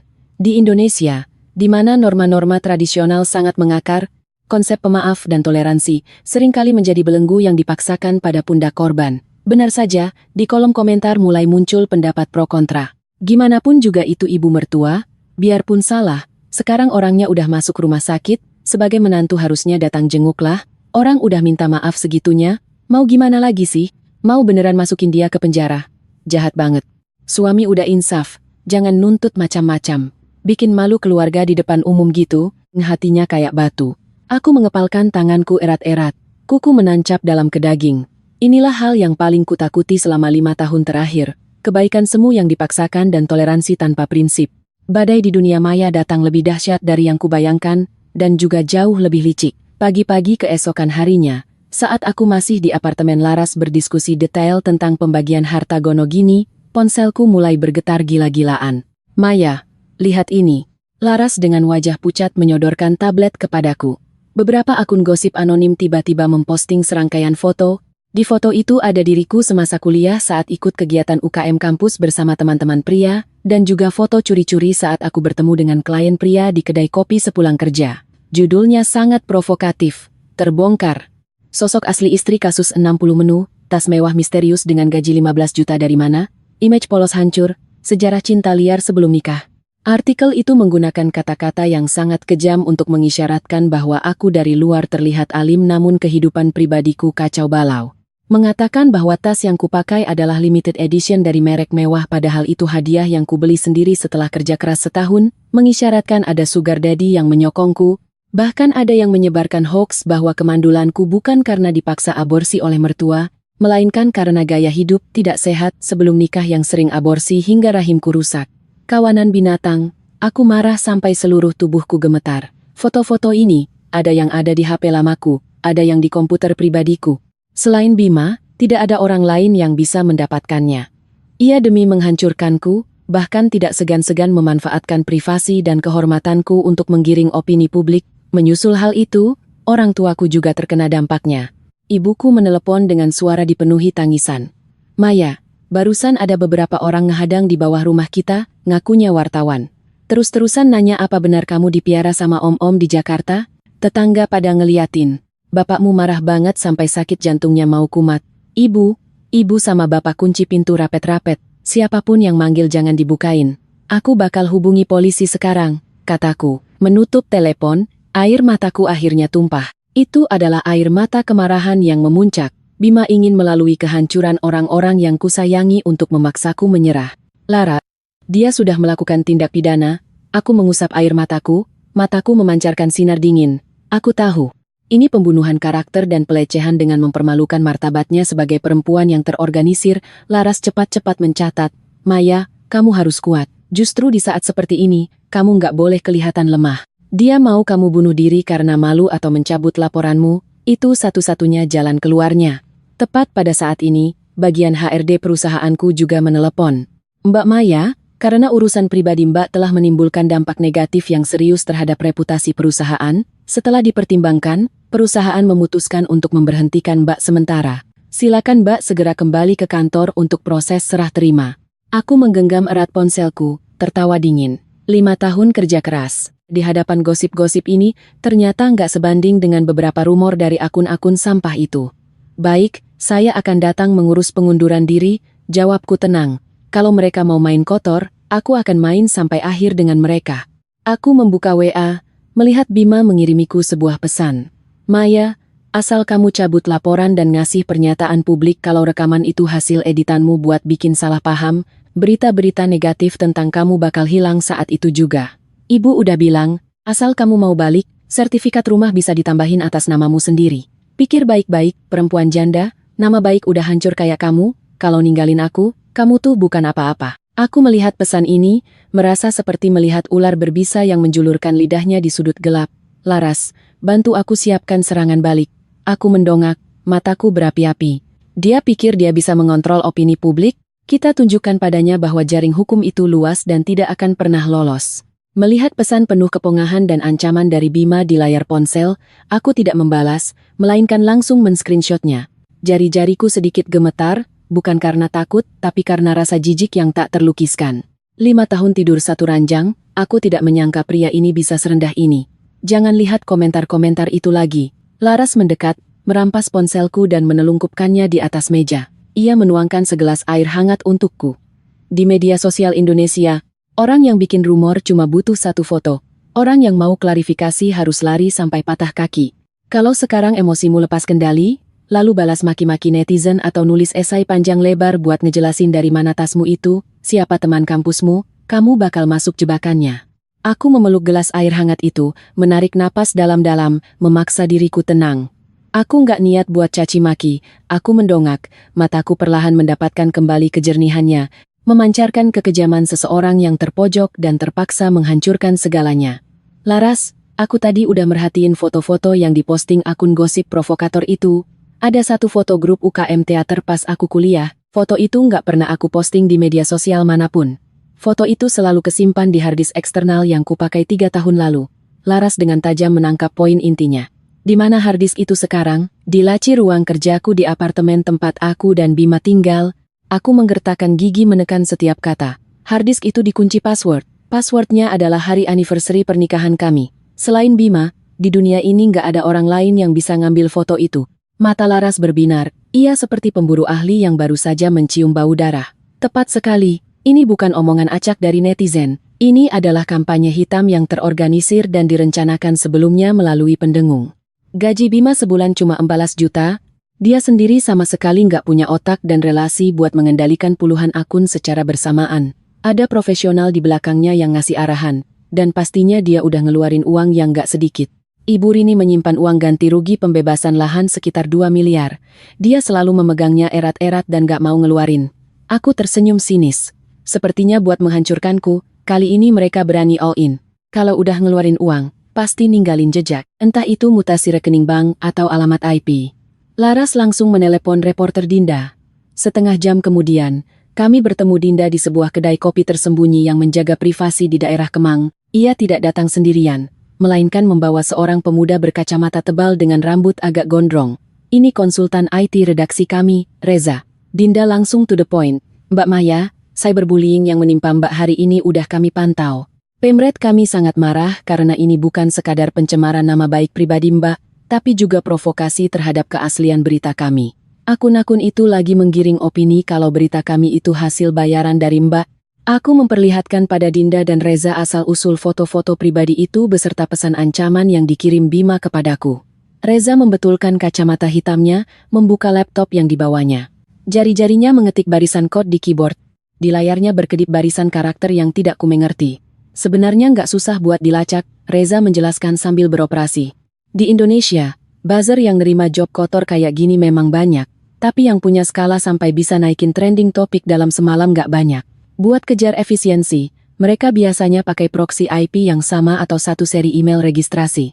10 menit kemudian, Reza menekan tombol enter. Di layar muncul sebuah diagram jaringan relasi yang rumit. Ketemu, Reza menunjuk pada satu node di tengah grafik. 3 akun call besar yang pertama kali memposting soal sejarah cinta dan asal tas Mbak, plus puluhan fake account, akun bodong, yang ikut nge-share setelahnya. Walaupun kelihatannya mereka dari agensi MCN yang berbeda, tapi alamat IP login mereka dalam 24 jam terakhir semuanya ngumpul ke sebuah gedung perkantoran di daerah Kuningan, Jakarta Selatan. Dinda mendekat melihat alamat itu, ekspresinya sedikit berubah. Kuningan. Pengacara Laras, kalau nggak salah ingat, alamat ini kayaknya satu lantai sama firma hukum dan konsultan PR Surya Jaya yang lumayan terkenal di Jakarta. Laras mendengar nama ini, wajahnya langsung jadi gelap. Ia tertawa dingin. Pantesan aja caranya kotor banget. Bos di balik Surya Jaya itu namanya pengacara Surya. Dia adalah pengacara licik yang sangat ditakuti di kalangan pengacara Jakarta. Spesialisasinya menangani perceraian orang kaya. Paling jago pakai perusahaan PR atas namanya sendiri buat nyerang reputasi lawan di media sosial, menciptakan pembunuhan karakter, maksa pihak lawan buat ngalah dalam pembagian harta gono gini. Semuanya sudah terhubung. Bima pasti membuang uang menyewa pengacara Surya. Pengacara Surya bukan cuma mau melawanku di pengadilan, tapi juga pakai cyberbullying di luar pengadilan buat menghancurkanku sepenuhnya.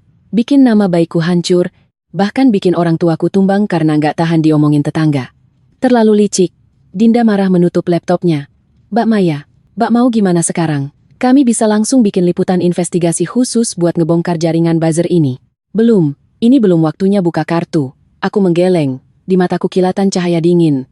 5 tahun hidup dalam pernikahan penuh penderitaan udah menempaku jadi orang sabar yang susah disamain sama orang biasa. Kalau sekarang cuma ngandelin beberapa alamat IP buat ngebongkar mereka, pengacara Surya pasti bisa gampang nyari alasan, bilang jaringannya dibajak orang lain. Yang aku butuhkan adalah bukti telak yang bisa mematikan mereka dalam satu pukulan. Aku melirik Laras. Laras, susun surat pernyataan somasi hukum. Aku mau merespons sendiri secara langsung. Pukul 3 sore hari itu, saat opini publik di internet sedang panas-panasnya dan netizen membanjiri kolom komentarku dengan hujatan, aku memposting sebuah pernyataan melalui akun resmi firma hukum Laras, rekan dan akun pribadiku yang sudah diverifikasi, centang biru. Sangat singkat, tapi setiap katanya tajam bak pisau. Pernyataan tegas terkait pencemaran nama baik siber baru-baru ini.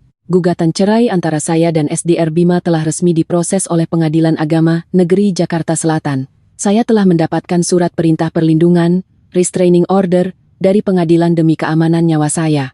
Foto-foto pribadi yang beredar di internet belakangan ini adalah informasi pribadi yang saya simpan di perangkat dengan kata sandi.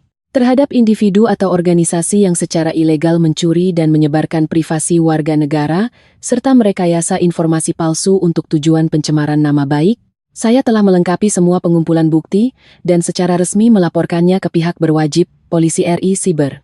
Lampiran. Foto tanda bukti lapor polisi berstempel merah, kehancuran sebuah pernikahan tidak seharusnya menjadi tameng untuk menutupi tindakan pelanggaran hukum dan tindak pidana. Kepada para pengecut yang bersembunyi di balik layar, yang menggunakan uang untuk memanipulasi opini publik dan melakukan pelecehan karakter terhadap perempuan, saya sama sekali tidak akan berkompromi, sama sekali tidak akan mundur, dan sama sekali tidak akan mencabut laporan. Sampai jumpa di pengadilan. Pernyataan itu baru saja diunggah. Tidak ada kata-kata sok miskin dan curhatan panjang, tidak ada luapan emosi tak terkontrol. Hanya ada secari kertas tanda bukti lapor dari kepolisian yang berstempel merah dan sikap keras kepala yang tak bisa diragukan. Opini publik yang awalnya condong ke satu pihak, mulai retak karena pernyataan yang luar biasa tenang ini.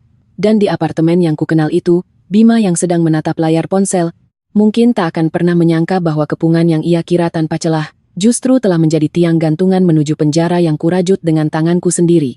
10 hari kemudian, di Pengadilan Negeri di Jakarta Selatan, sinar matahari awal kemarau menembus masuk melalui jendela kaca pengadilan yang tinggi, tapi tidak mampu menghangatkan ruangan yang khusyuk dan sunyi ini.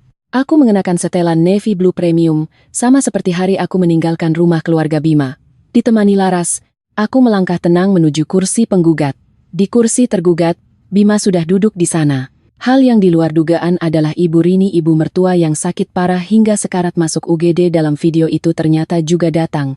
Meskipun ia duduk di kursi pengunjung, wajahnya merah merona, tatapannya penuh kebencian menatapku, sama sekali tak ada tanda-tanda sakit mau stroke. Kebohongan konyol tentang sakit parah itu runtuh dengan sendirinya. Duduk di sebelah Bima adalah seorang pria paruh baya dengan rambut disisir klimis ke belakang dan memakai kacamata berbingkai emas. Dia adalah pengacara Surya, yang terkenal di kalangan pengacara Jakarta. Kelihatannya ia intelektual dan sopan, tapi matanya yang penuh perhitungan di balik lensa, memancarkan rasa dingin seperti ular berbisa yang membuat orang sangat tidak nyaman. Sidang dimulai. Hakim mengetuk palu. Laras terlebih dahulu menyampaikan tuntutan kami. Meminta pengadilan mengabulkan perceraian. Menuntut Bima tidak mendapat sepeser pun harta gonogini. Dan menuntut ganti rugi imaterial, kerugian mental, sebesar Rp150.000.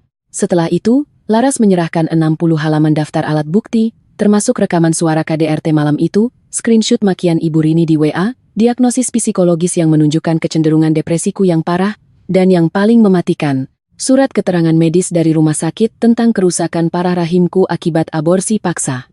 Yang Mulia Hakim, tekanan mental dan eksploitasi ekonomi jangka panjang dari tergugat, ditambah dengan tindakan kekerasan yang secara jelas dilakukan dengan niat jahat, telah benar-benar menghancurkan fondasi pernikahan ini. Suara Laras menggema tegas di ruang sidang. Menghadapi tumpukan bukti telak, pengacara Surya tidak panik, melainkan perlahan berdiri. Ia merapikan dasinya yang mahal, sudut mulutnya membentuk senyuman profesional namun sangat palsu. Yang Mulia, pernyataan dari kuasa hukum penggugat sangat dilebih-lebihkan dan merupakan spekulasi subjektif. Suara pengacara Surya penuh muslihat. Pertama, mengenai apa yang disebut memaksa masak 60 menu. Dalam budaya tradisional Indonesia kita, syukuran ulang tahun ibu ke-60 adalah hari yang sangat penting.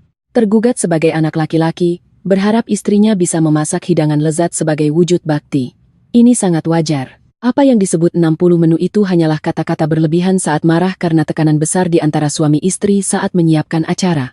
Bagaimana bisa itu dianggap sebagai bukti penganiayaan? Cinamanan, ia berhenti sejenak, mengambil transkrip teks dari rekaman KDRT. Lalu tentang rekaman ini, tergugat memang sedang emosi saat itu. Tapi harap dicatat, Tergugat melakukan kontak fisik dengan tujuan menahan istrinya saat penggugat menolak dengan tidak masuk akal dan mencoba kabur dari rumah. Ini masuk dalam tindakan impulsif saat suami istri bertengkar, sama sekali bukan penganiayaan yang disengaja. Soal ekonomi, klien saya setiap bulan juga menanggung biaya hidup keluarga. Penggugat inisiatif menanggung cicilan KPR rumah karena kepercayaan suami istri, makanya ia yang mengatur keuangan. Dari mana datangnya tuduhan eksploitasi ekonomi?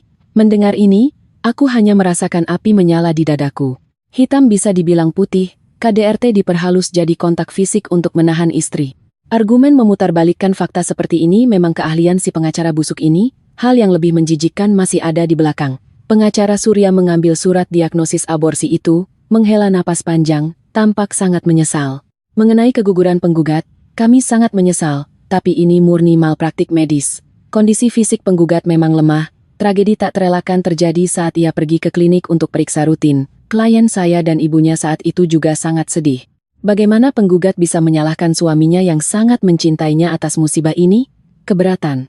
Laras berdiri dengan marah, kuasa hukum tergugat memutarbalikkan rekam medis tanpa dasar fakta sedikit pun. Rekaman suara jelas menunjukkan ibu tergugat menuntut aborsi bayi perempuan. Itu cuma keluhan orang tua saat lagi marah, tidak ada bukti sebab akibat objektif kalau itu benar-benar dilakukan atas suruhan mereka. Pengacara Surya mengelak dengan licik dari titik lemah. Tepat pada saat ini, Bima yang sedari tadi menunduk tiba-tiba menutupi wajahnya dengan kedua tangan dan mengeluarkan isak tangis yang tertahan. Yang mulia hakim, saya salah. Bima berdiri, air mata dan ingusnya berlepotan. Suaranya gemetar seperti anak kecil yang tak berdaya. Hari itu saya benar-benar mabuk. Tekanan kerja juga terlalu besar. Maya, aku benar-benar sayang sama kamu. 5 tahun ini aku mati-matian kerja juga demi rumah ini. Kesehatan ibu sekarang juga nggak bagus. Aku nggak bisa hidup tanpa kamu. Aku janji mulai sekarang nggak akan pernah bentak kamu lagi. Kumohon, kasih pernikahan kita satu kesempatan lagi. Ia menangis terseduh-seduh seolah hatinya hancur, bahkan beberapa polisi wanita di kursi pengunjung juga menampakkan raut iba. Ibu Rini semakin kompak. Duduk di pinggir sambil menyeka air mata, menangis dan bergumam, keluarga rukun rezeki lancar. Asalkan rukun semua pasti baik-baik aja.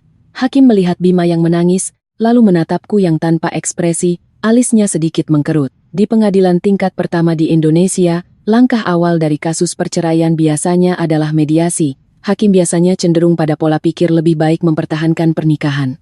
Penggugat, Saudari Maya, Hakim berdaham. Sikap penyesalan tergugat sangat tulus dan pernikahan ini juga sudah berjalan 5 tahun. Menimbang bahwa kalian berdua punya dasar perasaan yang dalam dan mengacu pada nilai-nilai keluarga di Indonesia, Majelis Hakim menyarankan kalian berdua untuk menenangkan diri sejenak. Apakah Anda bersedia menerima proses mediasi di luar pengadilan? Memberi kesempatan satu sama lain untuk memperbaiki keretakan? Tatapan seluruh orang di ruang sidang tertuju padaku. Sudut bibir pengacara Surya bahkan sudah menyunggingkan senyum kemenangan sembunyi-sembunyi. Ia sangat paham praktik hukum di Indonesia. Asal bisa diseret ke prosedur mediasi, ia akan punya banyak waktu untuk memakai segala cara kotor di luar pengadilan buat memaksaku keluar dengan tangan kosong. Aku perlahan berdiri. Aku tidak menatap wajah menjijikkan Bima, tidak pula melihat wajah bangga pengacara Surya, melainkan menatap lurus ke mata hakim. Yang mulia hakim, suaraku tidak besar tapi sangat jelas dan tegas. 5 tahun terakhir, saya sudah berkali-kali memaafkan silent treatment-nya, imbalannya saya dikunci secara ilegal di dapur. Saya menoleransi kata-kata kejam ibu mertua, imbalannya adalah kekejaman beliau saat memaksa saya menggugurkan darah daging saya sendiri.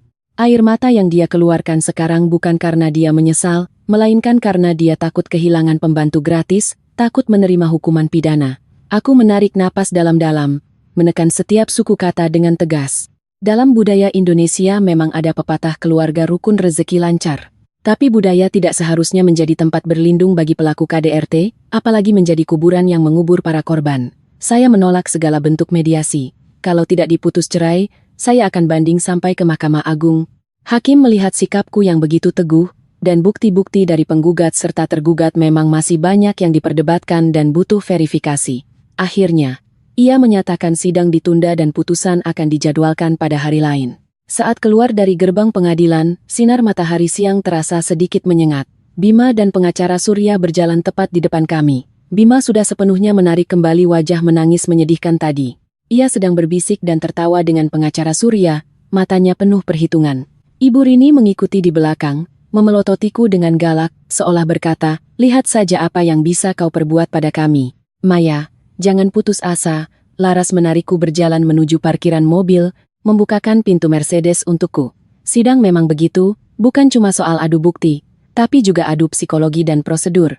Hari ini pengacara Surya sengaja ngeles dan pura-pura kasihan buat minta mediasi, itu buat mengulur waktu. Tapi ini juga nunjukin titik lemah mereka dalam urusan bagi harta Gonogini. Mereka nggak bisa nunjukin bukti objektif apapun yang menguntungkan mereka. Aku nggak putus asa, aku menatap punggung mereka yang menjauh, mataku sedingin es di kutub utara. Aku cuma merasa hukum kadang terlalu beradab. Beradab sampai ngasih kesempatan buat orang-orang biadab nyari celah. Kembali ke kantor pengacara, Laras langsung sibuk menyiapkan argumen bantahan sidang berikutnya dan melengkapi bukti baru.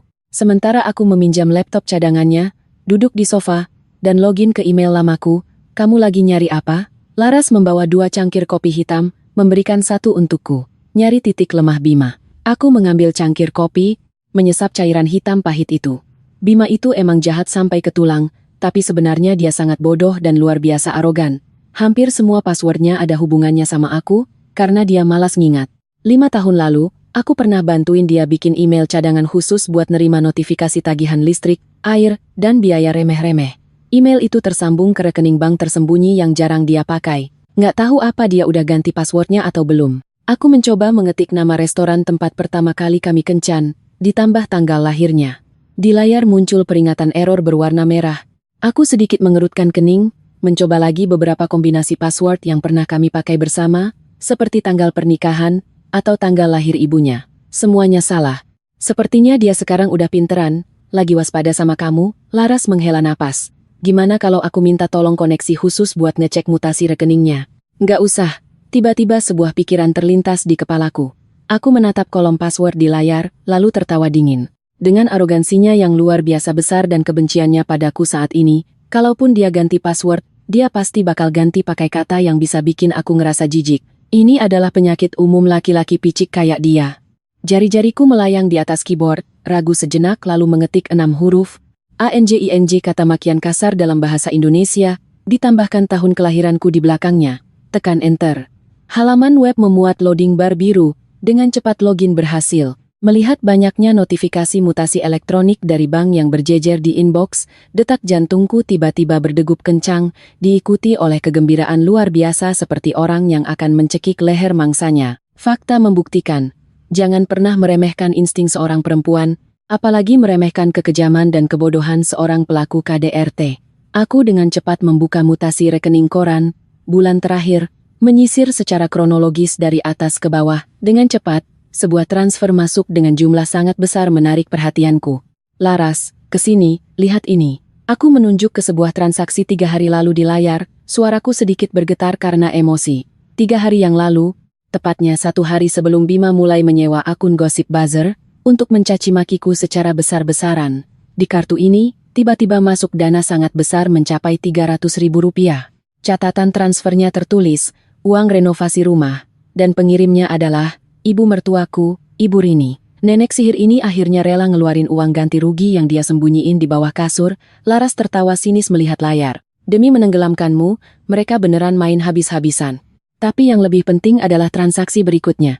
Tepat di sore hari yang sama saat 300 juta itu masuk, Bima telah mentransfer 200 juta diantaranya ke sebuah rekening perusahaan PT. Penerimanya adalah perusahaan bernama PT Komunikasi Digital Era Baru. PT Komunikasi Digital Era Baru. Laras menatap nama ini lekat-lekat, tatapannya menjadi setajam elang. Ia segera kembali ke meja kerjanya, membuka situs Ditjen AHU, Sistem Informasi Pendaftaran Perusahaan Nasional, dengan cepat mengetik nama perusahaan ini. Beberapa detik kemudian, informasi legalitas perusahaan muncul. Direktur utamanya bernama asing, Budi, tapi pandangan Laras tidak berhenti pada nama perwakilan yang sepertinya tidak ada hubungannya ini, melainkan menyapu lurus ke bawah, pada jajaran pemegang saham dan dewan komisaris. Ekor rubahnya akhirnya ketahuan juga. Laras memukul meja dengan keras, menunjuk pada sebaris huruf kecil di layar, menatapku dengan girang. Komisaris perusahaan ini namanya Surya Saputra. Maya, coba tebak siapa dia? Aku mendekat melihatnya. Walaupun hanya sebuah nama lengkap yang asing, aku langsung paham maksud Laras. Pengacara Surya, tepat sekali. Mata Laras memancarkan kilatan yang sangat bersemangat. Di kalangan pengacara Jakarta, siapa sih yang nggak tahu nama asli pengacara Surya itu Surya Saputra? Buat ngakalin kode etik advokat tentang larangan pengacara berbisnis ilegal benturan kepentingan, dan punya perusahaan PR, dia nyari saudara jauhnya buat minjem nama di perusahaan ini.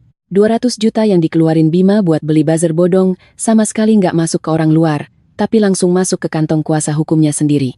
Ini adalah rantai bisnis kotor yang sangat terstruktur. Pengacara Surya dapat uang dari fee pengacara yang mahal di pengadilan.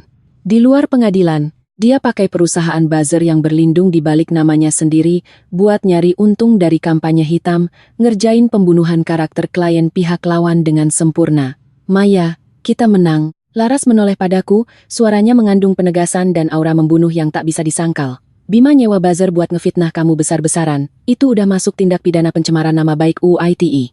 Sedangkan pengacara Surya sebagai penegak hukum, tahu hukum tapi melanggar hukum, manfaatin perusahaan atas namanya buat melanggar privasi warga negara dan nyiptain cyberbullying. Ini bukan cuma pelanggaran kode etik, tapi udah masuk kejahatan pidana serius.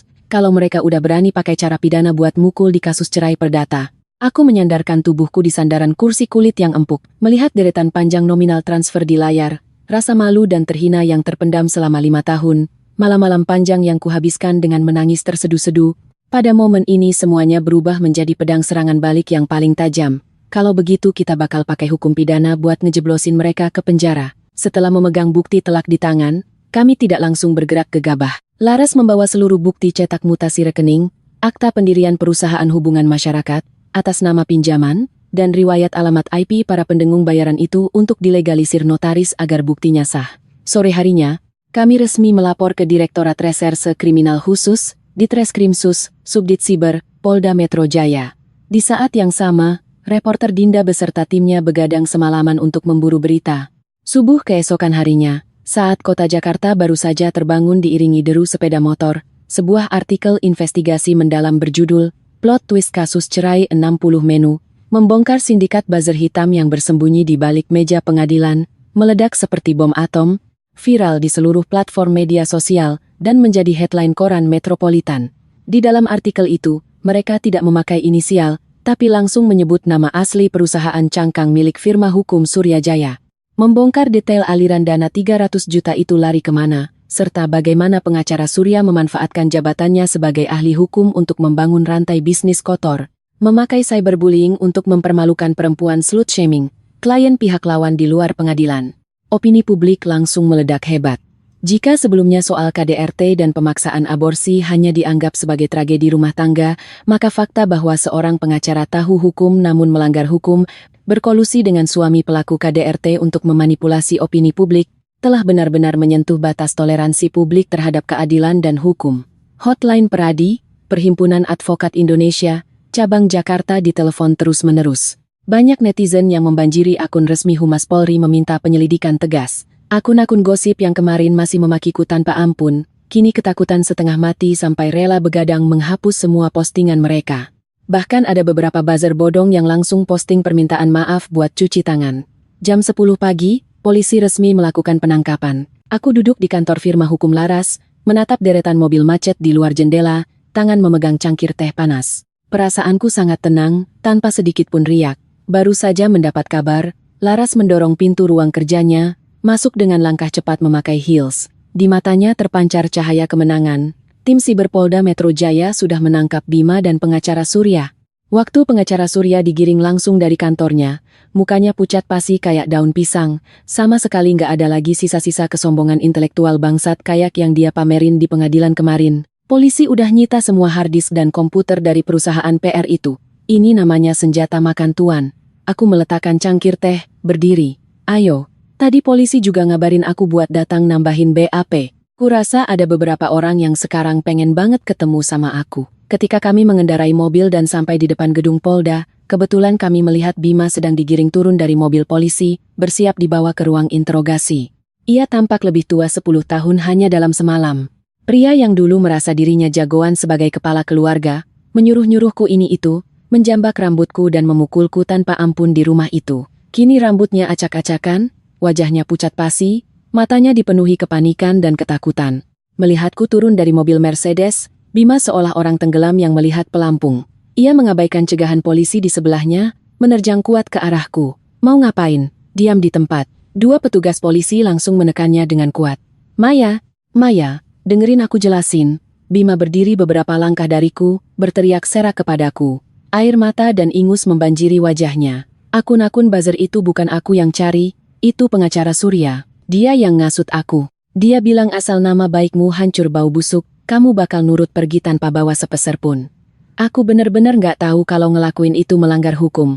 Maya, demi cinta kita 5 tahun nikah, kamu bilang ke polisi kalau kita cuma bercanda. Kamu tanda tangan surat pencabutan laporan ya? Aku bakal kasih seluruh rumah ini buat kamu, aku gak minta sepeser pun.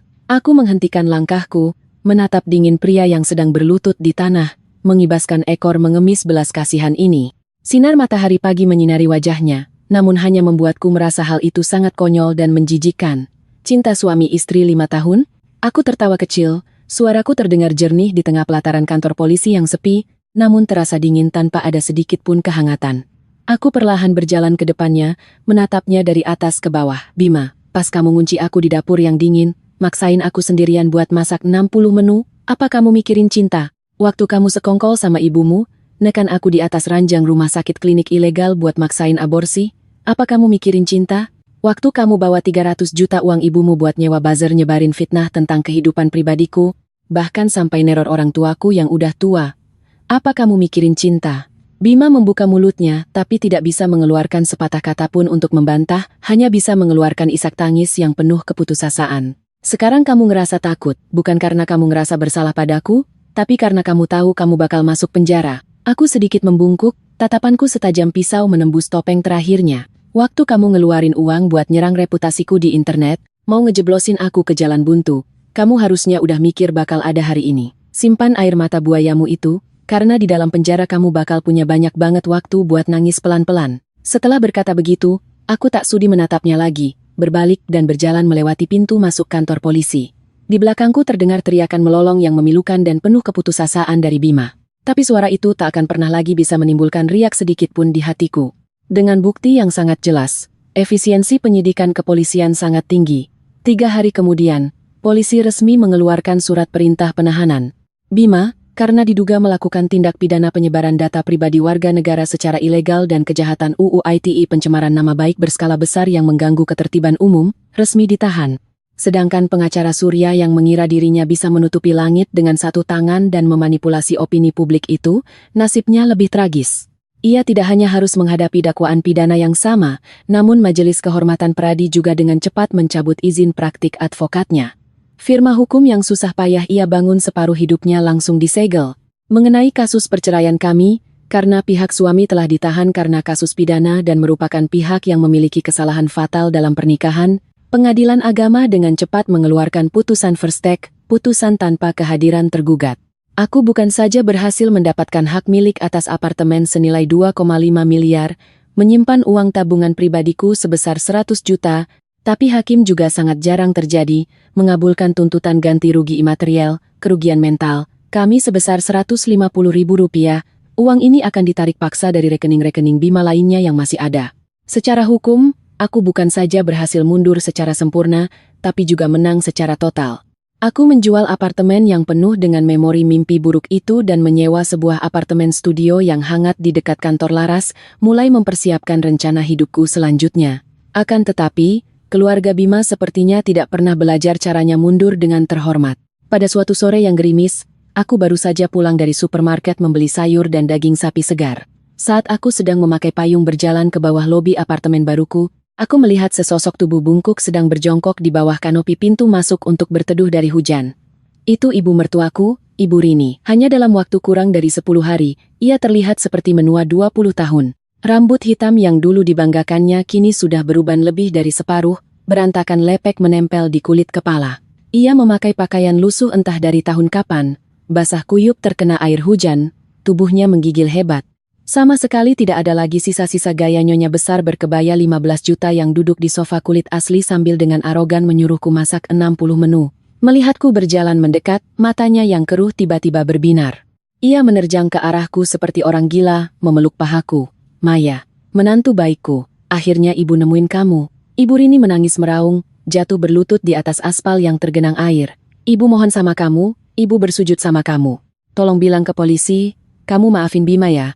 Kamu buatin surat pencabutan laporan buat dia. Umur Bima baru 30-an, kalau dia masuk penjara dan punya catatan kriminal, seumur hidupnya bakal hancur, nak. Beberapa tetangga yang lewat menoleh melihatnya, namun karena segan dengan pemandangan aneh ini, tak ada yang berani mendekat. Aku memegang payung, berdiri diam di tengah hujan, menatap wanita tua yang dulu pernah menginjak-injakku di bawah tumitnya, yang menganggapku seperti sampah. Di hatiku bahkan tak ada sedikit pun rasa puas dari ajang balas dendam, hanya merasa sangat menyedihkan dan absurd. Ibu Rini, panggilan menantu baik ini, aku tidak sanggup memikulnya. Suaraku sangat tenang, tak ada amarah, hanya rasa dingin.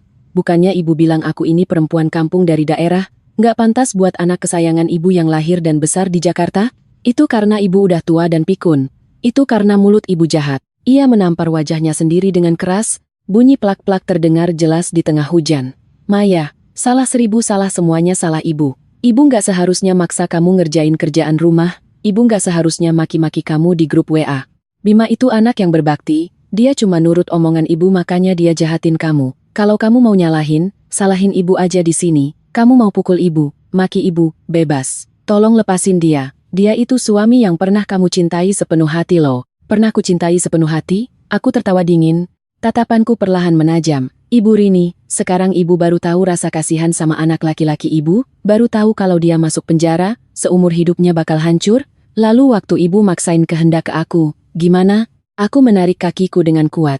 Mundur selangkah, menatapnya dari atas ke bawah. Februari tahun lalu, waktu aku ditekan kuat-kuat oleh ibu dan Bima ke ranjang rumah sakit di klinik ilegal itu, waktu selang dingin itu ditusukkan ke dalam tubuhku, aku nangis-nangis mohon ke kalian. Aku bilang itu darah dagingku. Aku mohon ke kalian kasih ampun buat nyawa bayiku. Waktu itu ibu bilang apa? Suaraku sedikit bergetar. Rasa sakit di masa lalu terasa bagai irisan pisau. Ibu bilang anak perempuan itu bikin rugi, gugurin aja biar nggak jadi beban. Ibu udah bunuh cucu perempuan kandung ibu sendiri dengan tangan ibu sendiri. Ibu ngerampas hakku buat jadi ibu seumur hidup. Waktu itu belas kasihan ibu disimpan di mana? Ibu Rini tertegun. Mulutnya menganga, air hujan mengalir di pipinya yang keriput masuk ke dalam mulutnya. Tapi ia sama sekali tidak menyadarinya. Dan juga beberapa hari yang lalu, pas ulang tahun ibu ke-60. Bima ngejambak rambutku, ngebenturin kepalaku ke meja marmer dapur, ngunci pintu dari luar. Aku di dalam sana putus asa mukul-mukul pintu minta tolong. Terus ibu gimana? Aku menunjuk tepat ke wajahnya. Ibu duduk manis di luar, di atas sofa yang dibeli pakai uang keringatku. Minum teh chamomile, nonton TV, dengerin jeritanku yang kesakitan terus ibu malah ketawa. Apa waktu itu ibu pernah mikir kalau seluruh hidupku bisa hancur karena kalian? Ibu salah. Ibu Rini benar-benar hancur. Ia tengkurap di genangan air lumpur, menangis meraung-raung memilukan. Ini barulah air mata aslinya. Bukan untuk akting, melainkan karena rasa takut yang luar biasa dalam keputusasaannya. Satu-satunya tempat bersandarnya di dunia ini anak laki-laki yang ia manjakan dengan tangannya sendiri, yang kemudian ia dorong masuk ke jurang kejahatan dengan tangannya sendiri juga tidak akan pernah bisa melindunginya lagi. Hukum sangat adil. Kalau dia melanggar hukum pidana, dia harus masuk penjara. Surat pencabutan laporan? Seumur hidupku aku nggak bakal pernah tanda tangan. Aku berbalik, sedikit memiringkan payung ke depan, menutupi wajahku dari hujan dingin yang menerpa. Pulanglah, Bu. Jaga diri ibu baik-baik. Toh pas Bima keluar dari penjara nanti, dia masih butuh ibu buat ngasih dia makan. Aku tak mempedulikan lagi tangisan melolong yang menyayat hati di belakangku. Aku menempelkan kartu akses card, untuk membuka pintu, melangkah masuk ke dalam lobi yang terang benderang. Pintu perlahan tertutup di belakangku, mengunci seluruh kegelapan dan kubangan lumpur selama 5 tahun yang dibawa oleh ibu dan anak itu kepadaku, sepenuhnya dan selamanya, di luar pintu. Besok, Jakarta pasti akan cerah. Apartemen yang menyimpan 5 tahun masa mudaku dan rasa terhinaku telah berhasil dijual setelah 1 bulan. Pembelinya adalah sepasang suami istri muda yang baru mendaftarkan pernikahan mereka di Jakarta. Pada hari penandatanganan akta jual beli, AJB, si gadis melihat sekeliling rumah dengan mata berbinar penuh impian, dengan antusias menunjuk-nunjuk sambil bercerita pada suaminya akan meletakkan sofa warna apa di ruang tamu, dan akan menanam mawar merambat jenis apa di balkon. Sementara si pria menatapnya dengan penuh kasih sayang, terus menganggukkan kepala. Melihat mereka, hatiku mendadak tersentuh sesaat, seolah melihat diriku sendiri 5 tahun yang lalu saat pertama kali melangkah masuk ke rumah yang baru setengah jadi ini. Saat itu aku juga secara naif berpikir bahwa asalkan aku cukup berusaha keras, asalkan aku memberikan seluruh ketulusanku, aku bisa membangun tempat berlabuh yang damai dan hangat di tengah kota yang bising ini. Hasilnya, aku malah membangun kuburanku sendiri yang hampir menguburku hidup-hidup. Mbak Maya, semoga kedepannya semuanya lancar ya. Agen properti telah mentransfer sisa uang setelah dikurangi utang KPR bank ke rekeningku. Ditambah uang ganti rugi imaterial yang ditarik paksa oleh pengadilan serta tabungan rahasia yang kusembunyikan, di dalam rekeningku saat ini terbaring tenang uang senilai 1.200.000, 1.2 miliar rupiah. Bagi seorang perempuan single yang hidup di Jakarta, ini adalah jumlah yang cukup besar untuk memulai hidup baru secara bermartabat. Aku menyerahkan kunci kepada pasangan muda itu, melihat kembali dapur itu untuk terakhir kalinya tempat di mana Bima pernah menjambak rambutku, menyeretku masuk seperti anjing, lalu mengunci pintunya dari luar. Penghuni wanita baru itu sedang tersenyum sambil bilang bahwa dia akan mengganti meja dapur marmer dengan permukaan kayu. "Gantilah Mbak, ganti dengan warna yang agak terang," kataku pelan padanya, lalu aku berbalik melangkah keluar pintu, tanpa sedikit pun rasa berat hati. Aku menyewa sebuah apartemen studio mewah di kawasan Kemang. Di sini ada jendela kaca raksasa floor to ceiling yang menyajikan pemandangan kota yang modern, jauh dari kebisingan apartemen lamaku, dan juga mengisolasi sepenuhnya makian Ibu Rini serta suara barang dibanting oleh Bima saat ia sedang marah. Dilihat dari luar, aku telah memenangkan pertarungan ini secara total. Pelaku KDRT divonis 1 tahun 6 bulan penjara, ibu mertua yang jahat kehilangan seluruh tempat bersandarnya, sedangkan aku membawa harta yang besar dan mundur dengan aman. Pengacaraku, Laras, bahkan menggunakan kasusku sebagai studi kasus tonggak sejarah untuk firma hukumnya. Tapi hanya aku sendiri yang tahu, pada momen putusan pengadilan dibacakan, peperangan ini belum benar-benar usai. Minggu pertama pindah ke apartemen baru. Awalnya kukira aku akan kegirangan sampai susah tidur karena kembali mendapatkan kebebasan, tapi kenyataannya aku benar-benar tidak bisa memejamkan mata.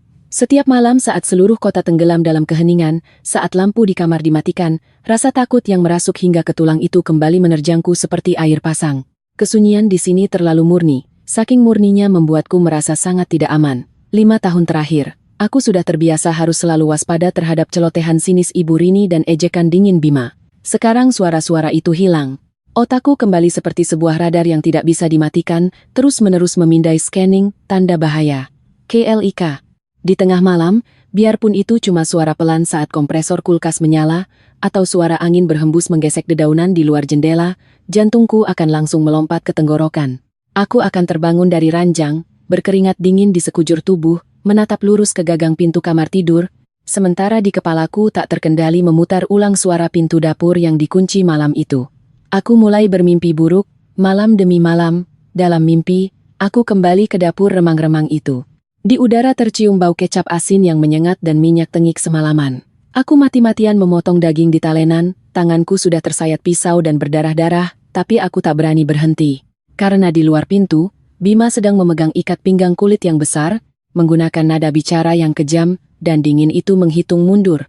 60 menu, kurang 1, aku bakal hajar kamu sampai mati. Setiap kali terbangun kaget dari mimpi buruk, aku selalu mendapati diriku meringkuk di sudut ranjang, kedua tanganku memeluk kepala dengan erat, jari-jariku bahkan mencakar kulit kepala hingga berdarah.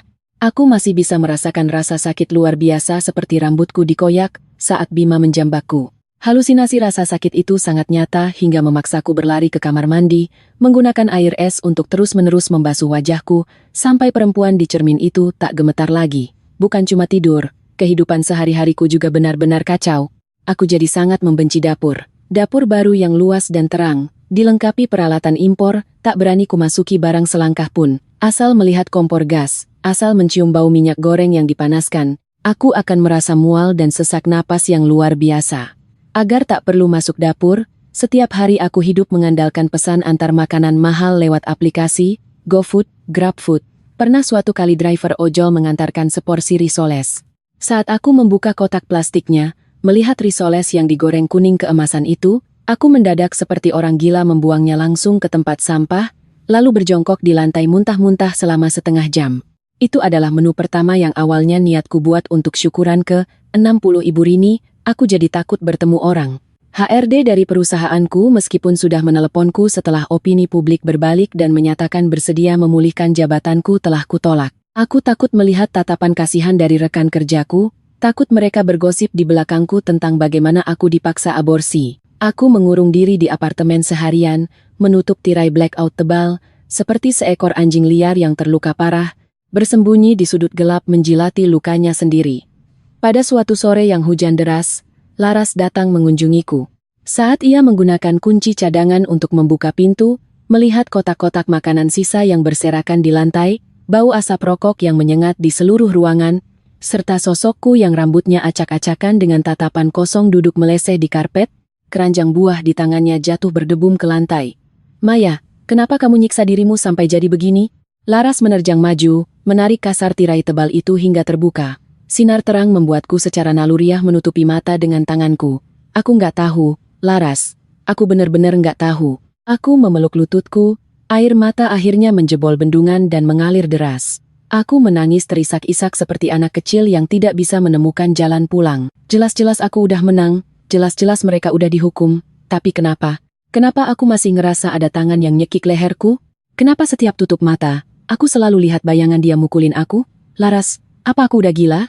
Laras memelukku erat-erat, matanya juga memerah. Ia mengelus punggungku dengan lembut, seperti sedang menenangkan bayi yang baru lahir.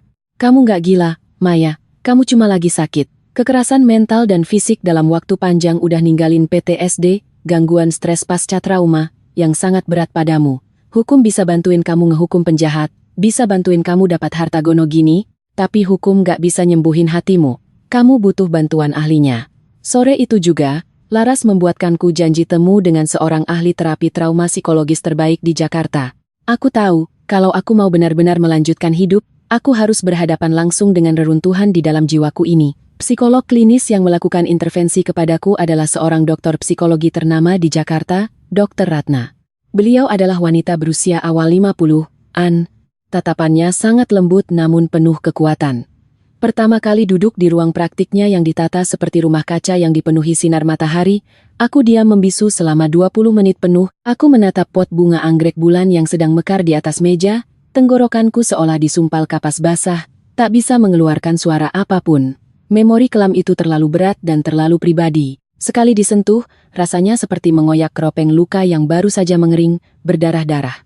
Dr. Ratna tidak mendesakku sama sekali.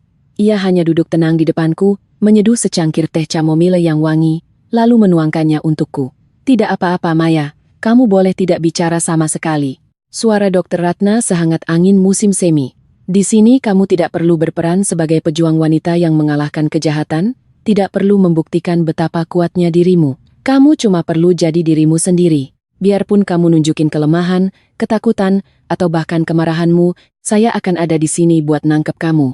Kalimat ini bagaikan sebuah kunci, langsung membuka gerbang gelap yang terkunci rapat selama 5 tahun di hatiku. Aku mulai menceritakan semuanya, dari penampilanku yang penuh semangat dan optimis saat baru lulus kuliah, tentang tatapan menuntut dan merendahkan dari Ibu Rini saat pertama kali aku datang ke rumah keluarganya, tentang bagaimana aku melepas kesempatan promosi demi apa yang disebut mengutamakan keluarga, tentang bagaimana setiap bulan aku rajin membayar cicilan rumah tapi tetap dimaki tidak tahu kodrat istri, tentang tekanan seberat gunung bernama harus punya anak laki-laki penerus keturunan, tentang bayi perempuan yang belum sempat lahir namun telah dirampas nyawanya dengan kejam. Aku bercerita sambil gemetar tak terkendali. Air mata membasahi seluruh kotak tisu yang disodorkan Dr. Ratna. "Apa kamu merasa dirimu yang bersalah?" tanya Dr. Ratna lembut. Saya nggak tahu." Aku menggeleng kesakitan.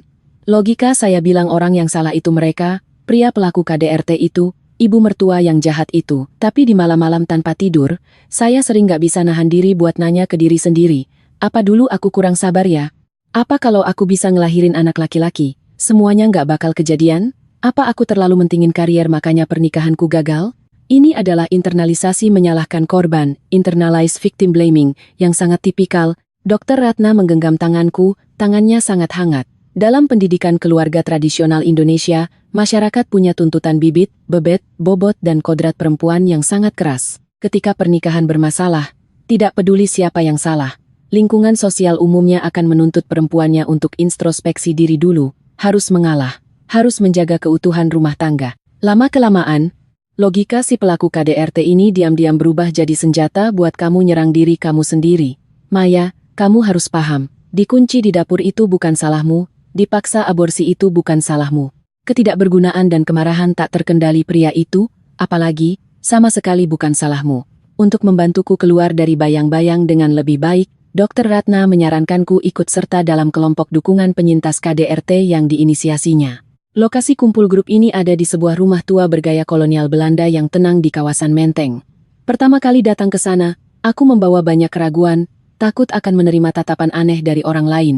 Tapi ketika mendorong pintu kayu dan masuk, melihat 5 atau 6 perempuan dari berbagai usia duduk melingkar, aku mendadak merasakan kedamaian yang aneh. Di antara mereka, ada yang sepertiku, mantan pekerja kantoran eksekutif yang biasa memakai baju kantoran mewah, ada juga ibu rumah tangga biasa dengan pakaian sederhana dan tangan yang kapalan. Dalam kelompok kecil yang aman ini, aku mendengarkan banyak cerita yang lebih menyesakkan dada. Orang yang duduk di sebelahku adalah Mbak Nita, seorang dosen universitas berusia 38 tahun. Ia telah di KDRT secara mental dan fisik oleh suaminya yang bergelar doktor selama 10 tahun. Kenapa saya nggak cerai? Mbak Nita tersenyum getir, di sudut matanya masih ada bekas lebam. Karena saya takut. Orang tua saya dua-duanya punya jabatan dan sangat menjaga gengsi.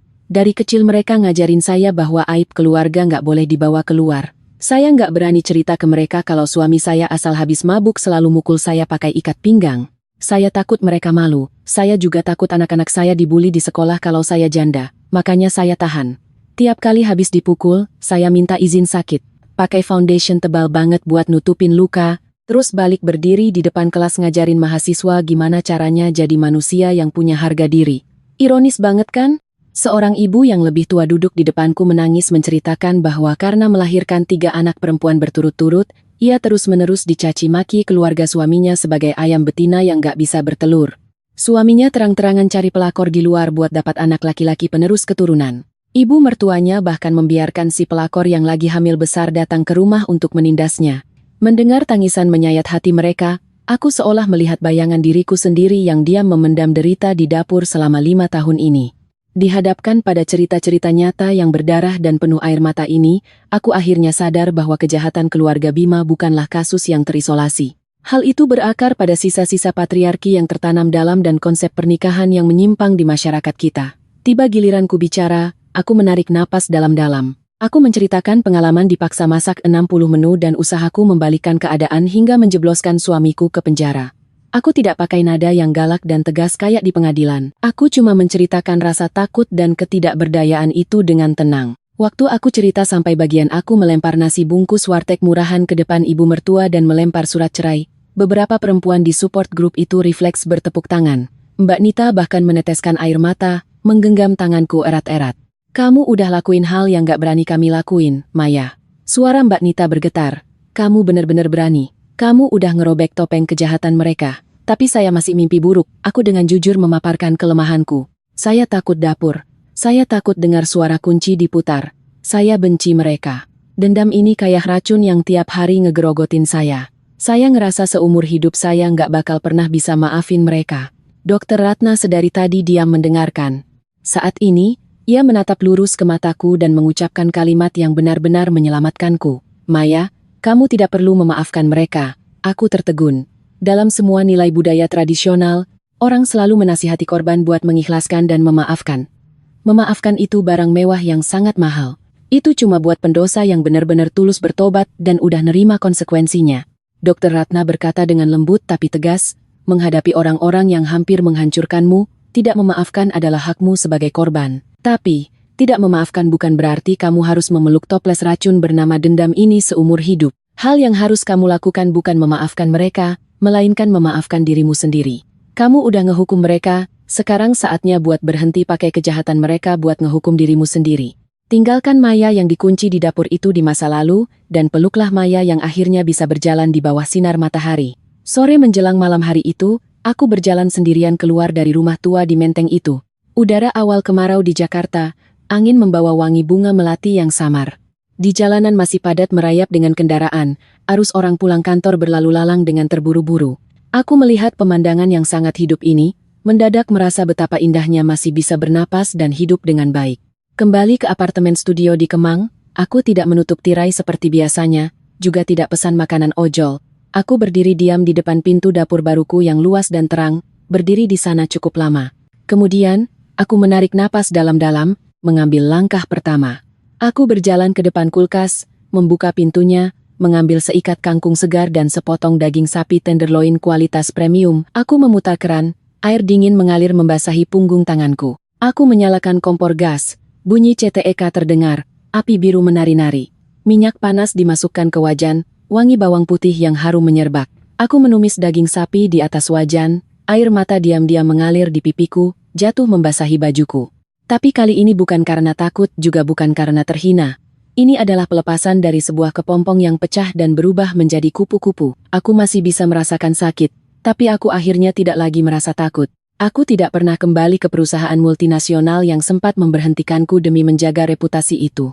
Ketika manajer HRD menelepon, dengan nada yang sedikit menjilat dan merasa bersalah mengisyaratkan bahwa aku bisa kembali bekerja kapan saja, bahkan gajiku bisa dinaikkan 15%, saat itu aku sedang duduk di depan Laras dan reporter Dinda, memegang segelas iced latte. Terima kasih atas niat baik Ibu. Aku menatap sinar matahari Jakarta yang cerah di luar jendela, nadaku tenang dan tegas.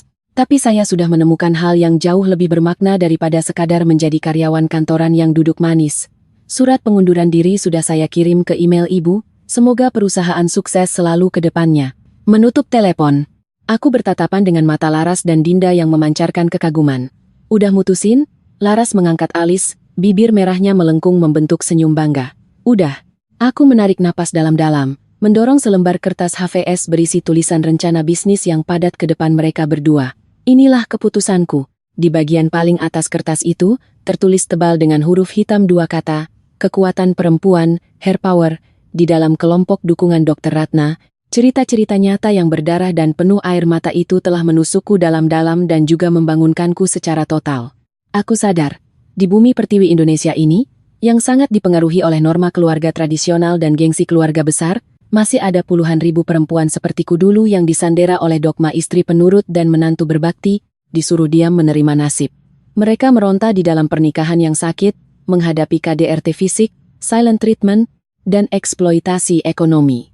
Mau teriak minta tolong pun gak tahu kemana, bahkan sekadar keberanian buat bersuara pun mereka gak punya. Aku ingin jadi orang yang ngasih mereka megafon, toa, dan perisai perlindungan.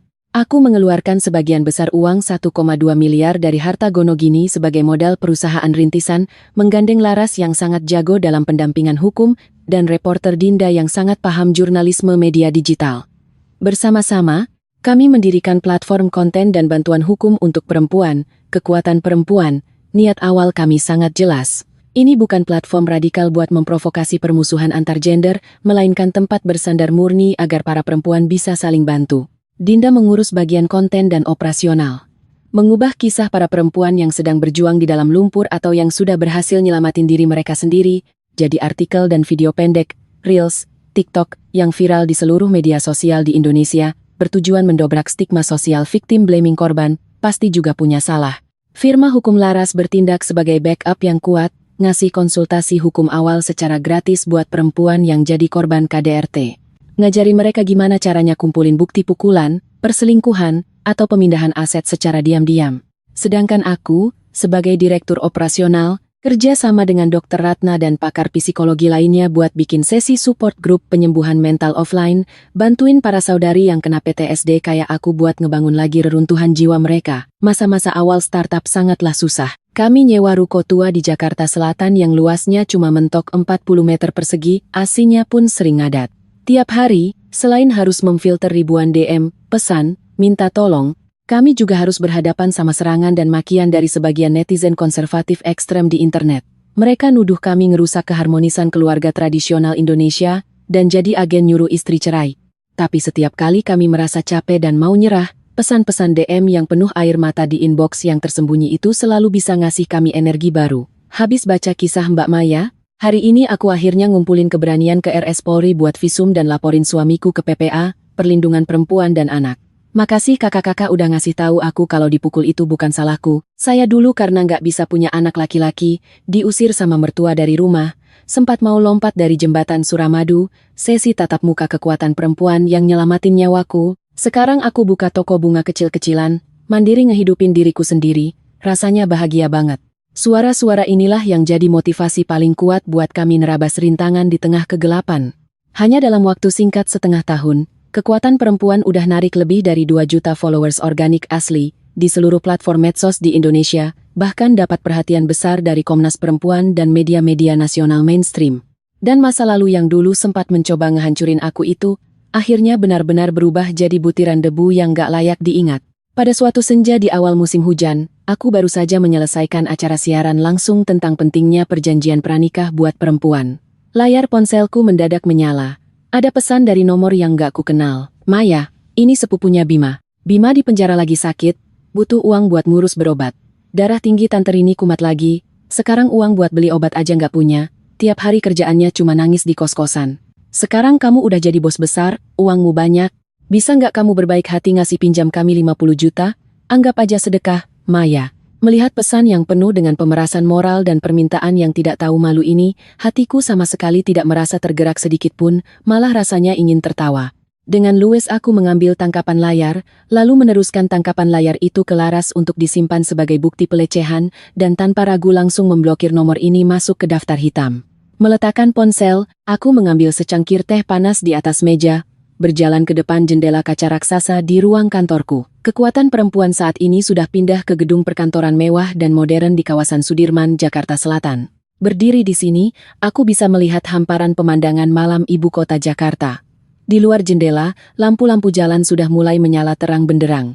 Tak terhitung banyaknya lampu kendaraan yang berkerlap-kerlip menyatu menjadi sungai cahaya yang bergerak, mengalir deras dalam nadi kota yang penuh sejarah namun sangat hidup ini. Di balik setiap lampu itu, ada jiwa-jiwa tak terhitung jumlahnya yang sedang berjuang keras demi kehidupan. Aku berbalik menatap meja kerjaku yang luas. Di dalam vas bunga di atas meja, tertancap sekuntum bunga matahari yang sedang mekar dengan cerah dan luar biasa bebas. Itu adalah bunga yang kubeli sendiri sebagai hadiah untukku saat melewati floris tadi pagi. Bunga itu nggak punya kemewahan layaknya mawar, juga nggak punya keanggunan wangi bunga lili, tapi dia selalu meluruskan tangkainya, menyambut terik sinar matahari yang menyilaukan, tumbuh liar, dan penuh semangat. 5 tahun lalu, aku pernah mikir kalau tujuan akhir dalam hidup adalah sembunyi di dapur sempit, buat ngambil hati suami KDRT dan ibu mertua yang jahat, dengan rela dan patuh memasak 60 menu yang penuh dengan penghinaan. Sedangkan sekarang, aku akhirnya paham. Sepasang tangan seorang perempuan itu bukan cuma diciptakan buat nyuci piring masak sop, atau ngelap sisa minyak di lantai. Tangan ini bisa mengetik gugatan yang merubah nasib. Bisa menandatangani kontrak bisnis senilai miliaran rupiah. Bisa memeluk sesama perempuan yang sedang menangis di malam gelap. Dan lebih dari itu, bisa dengan tangan sendiri mendorong sebuah pintu menuju kemungkinan yang tak terbatas buat diri sendiri. Aku adalah Maya, mantan menantu penurut yang dulu hampir mati di dapur. Dan sekarang, seorang pengusaha perempuan yang sedang menerjang badai hujan dan tumbuh berkembang menatap matahari. Ceritaku berhenti sampai di sini, tapi cerita dari kekuatan perempuan baru saja dimulai.